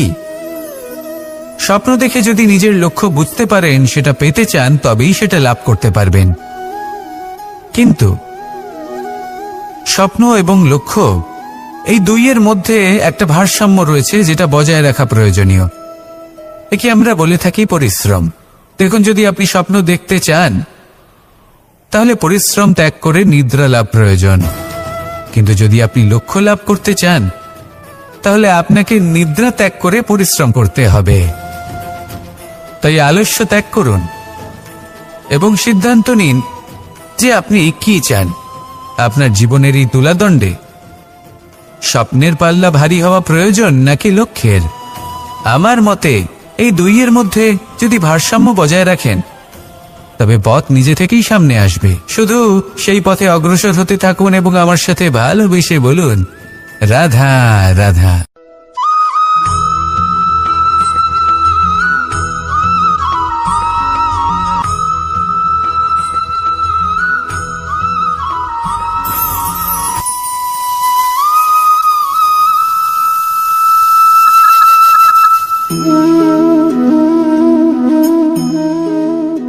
মোহনের বাঁশির এই সুর, এই সঙ্গীত কার না পছন্দ হয়? সবারই খুব ভালো লাগে।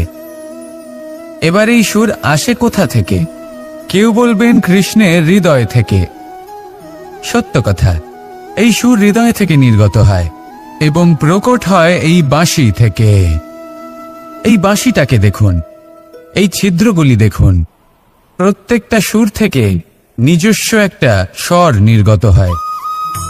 এবার যে ব্যক্তি এই সমস্ত সুর এবং স্বর বুঝতে পারেন, এতে নিপুণ, তিনি এই বাঁশির দ্বারা যে সুর নির্গত করবেন তা তো মধুর অবশ্যই হবে। এবার জীবনের সাথেও কিছুটা এরকমই ঘটে। জীবনের কিছু নীতি থাকে, অর্থ, কুটুম্ব এবং আধ্যাত্মিক। যদি জীবনের প্রত্যেকটা মুহূর্ত সুখময় হয় এরকম আপনি চান, তাহলে এই তিনটি নীতিতে আপনাকে নিপুণ হতে হবে।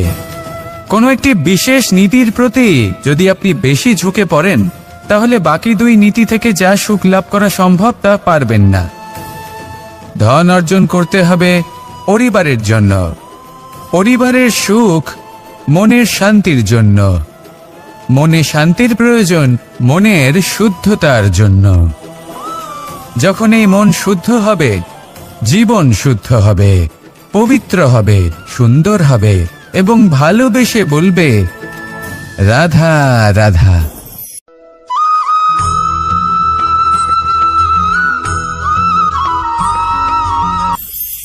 আপনারা সবাই একটা গাছের পাতাকে দেখুন। যতক্ষণ পর্যন্ত ও গাছের সাথে মানে গাছের ডালের সাথে জুড়ে থাকে সে সবুজ থাকে, বাতাসের সাথে সে নড়তে থাকে। যতক্ষণ পর্যন্ত ও সূর্য থেকে পাওয়া রশ্মির শক্তি গাছে পৌঁছে দেয় ততক্ষণ ও ডালের সাথে যুক্ত থাকে। কিন্তু যখন সেই পাতা শুকিয়ে যায় তখন তার কোনো গুরুত্ব থাকে না। সেই পাতা গাছের ডালে এবং বৃক্ষের কাছে বোঝা হয়ে থেকে যায়। এবং এমন এক সময় আসে যখন সেই ডালটি শুকনো সেই পাতাকে পরিত্যাগ করে। এটাই আমরা এই প্রকৃতিতে দেখি এবং এটাই হলো সত্য। আর এটাই আমাদের জীবনে খুব বড় একটা শিক্ষা।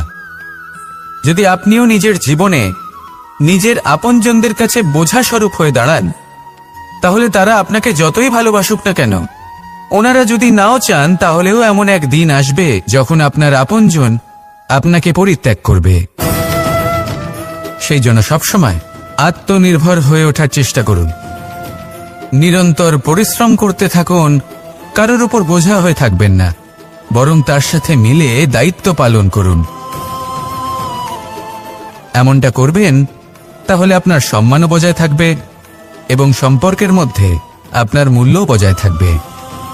আসুন আর আমার সাথে ভালোবেসে বলুন রাধা রাধা।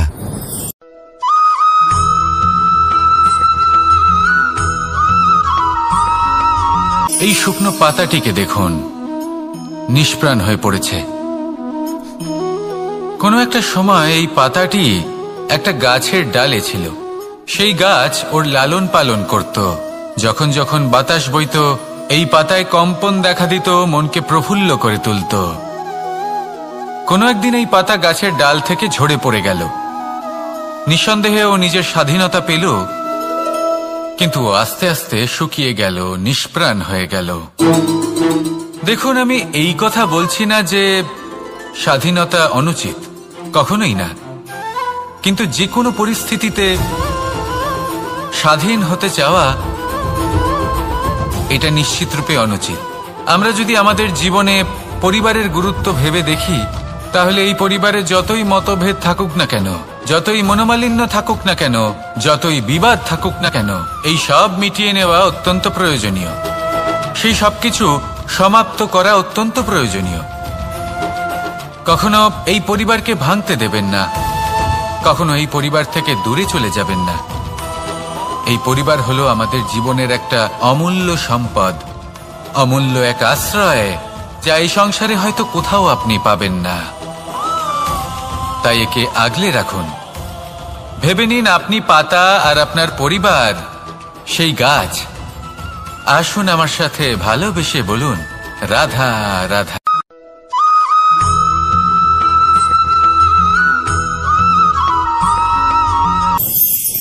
প্রেম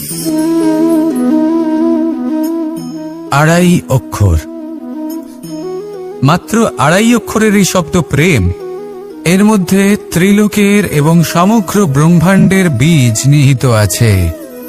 এমন কি আছে যা এই প্রেম করতে পারে না? যেখানে শক্তি এবং বিদ্যা প্রয়োগ করে আপনি কিছুই করতে পারবেন না, সেটাও প্রেম দ্বারা অর্জন করা সম্ভব। প্রেম চাইলে পাথরেও ফুল ফোটাতে পারে। প্রেম চাইলে ন্যাড়া পাহাড়ের বুক চিরে নদীপথ তৈরি করতে পারে। চাইলে নিরক্ষর ব্যক্তিকে সংসারের শ্রেষ্ঠ জ্ঞানী করে তুলতে পারে। শুধুমাত্র এই প্রেমের জন্য সবার দুষ্টু কানাই ঘনশ্যাম হয়ে উঠেছিল। শুধুমাত্র এই প্রেমের টানেই ত্রিলোকের স্বামী দ্বারকাধীশ নির্ধন সুদামার পদসেবাও করেছিলেন। এই প্রেম হলো সংসারের সবথেকে বড় শক্তি। এই সংসারের আধার হলো প্রেম। এমন কিচ্ছু নেই যা এই প্রেমের পক্ষে সম্ভব নয়। যেখানে বিদ্যা এবং শক্তি সাহায্য করতে পারে না, সেখানে এই প্রেম আপনাকে জয়ী করে দিতে পারে। তাহলে আসুন আর আমার সাথে ভালোবেসে বলুন, রাধা রাধা।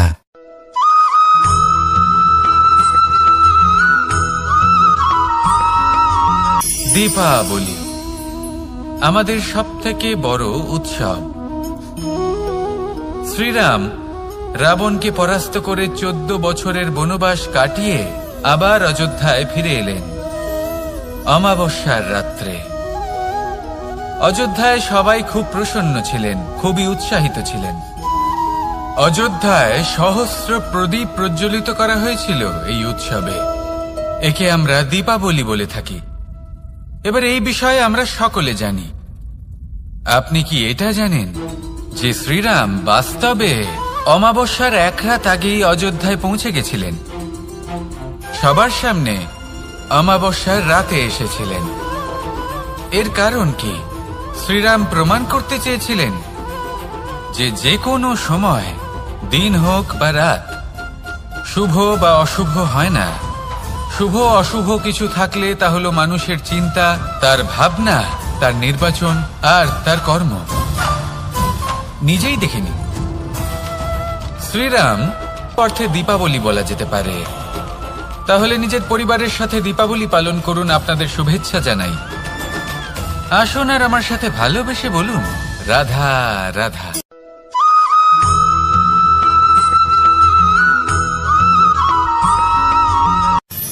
মানুষের এই জীবন, মানুষ জন্ম নেয়, একটা নির্দিষ্ট সময়ের পরে এই সংসার ত্যাগ করে চলেও যায়। এবার শুধু এটাই আবশ্যক নয় যে এই জীবনকালকে আপনি যাপন করবেন, শুধু এটাই গুরুত্বপূর্ণ নয়। আবশ্যক এবং গুরুত্বপূর্ণ হলো এটা যে এই জীবনকালে আপনি এমন কিছু করেন যাতে এই সংসারের মঙ্গল হয়, যাতে এই সংসার আপনাকে মনে রাখে, আপনার থেকে প্রেরিত হয়, আপনার মতো হতে চায়, প্রত্যেক বছর আপনার জন্মতিথির অপেক্ষা করে, এমনভাবে আপনার জন্মদিন পালন করে যাতে সেটা মহোৎসবের আকার ধারণ করে। এবার এই জন্মদিন এমনি এমনি মহোৎসবে পরিণত হয় না। তখন হয় না যখন কোনো ব্যক্তি রাজার রূপে বা কোনো গোয়ালার রূপে জন্মগ্রহণ করে। তখন পরিণত হয় যখন একজন মানুষ জন্মগ্রহণের পরে এই সংসারকে কোনো শিক্ষা দিয়ে যান। কিভাবে একজন মানুষ গোয়ালা থেকে রাজা হতে পারে, কিভাবে একজন মানুষ অসত্য থেকে সত্যের পথে চলতে শুরু করেন, অধর্ম থেকে ধর্মের পথে চালিত হতে পারেন, কিভাবে অন্ধকার থেকে প্রকাশের দিকে যেতে পারেন, কিভাবে নিজের আত্মাকে পরমাত্মার সাথে মিলিত করতে পারেন। তা সে রামনবমী হোক বা জন্মাষ্টমী হোক, তাদের জীবনের সাথে জড়িত প্রত্যেক মুহূর্ত একটা পরবের আকার ধারণ করে। তাহলে আপনিও এইভাবে নিজের জীবন যাপন করতে থাকুন। এই সংসারে শুধু ভালোবাসা বিতরণ করুন, কিছুটা এমন ভাবে বিতরণ করুন যাতে আপনি এই সংসার থেকে চলে যাওয়ার পরেও এই সংসারে আপনি শুধুই ভালোবাসা বিতরণ করতে পারেন। যদি আপনি এরকম করেন, সংসারকে প্রেরণা দেন, তাহলে আপনার জীবনও রাধা কৃষ্ণের প্রেমের মতোই অলৌকিক এবং দৈব হয়ে উঠবে। আসুন আর আমার সাথে ভালোবেসে বলুন, রাধা রাধা।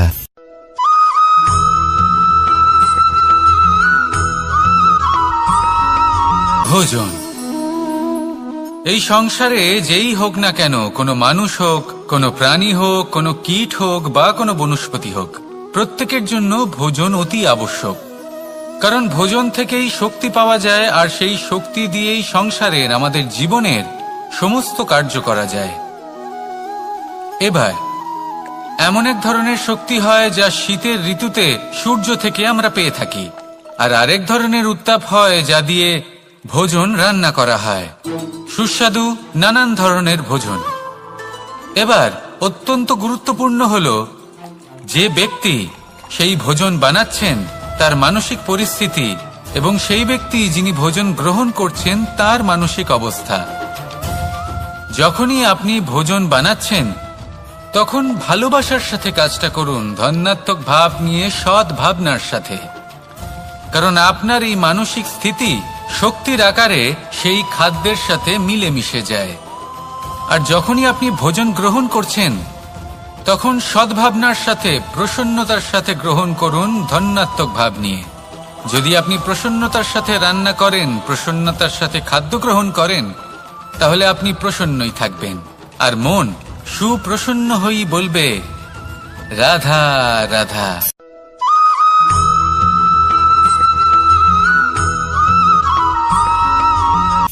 কথায় আছে সংসারে নাকি সকল রোগের ওষুধ আছে। যদি আপনি নিজের শরীরকে ভালোবাসেন তাহলে ব্যায়াম করুন। যদি নিজের নিঃশ্বাস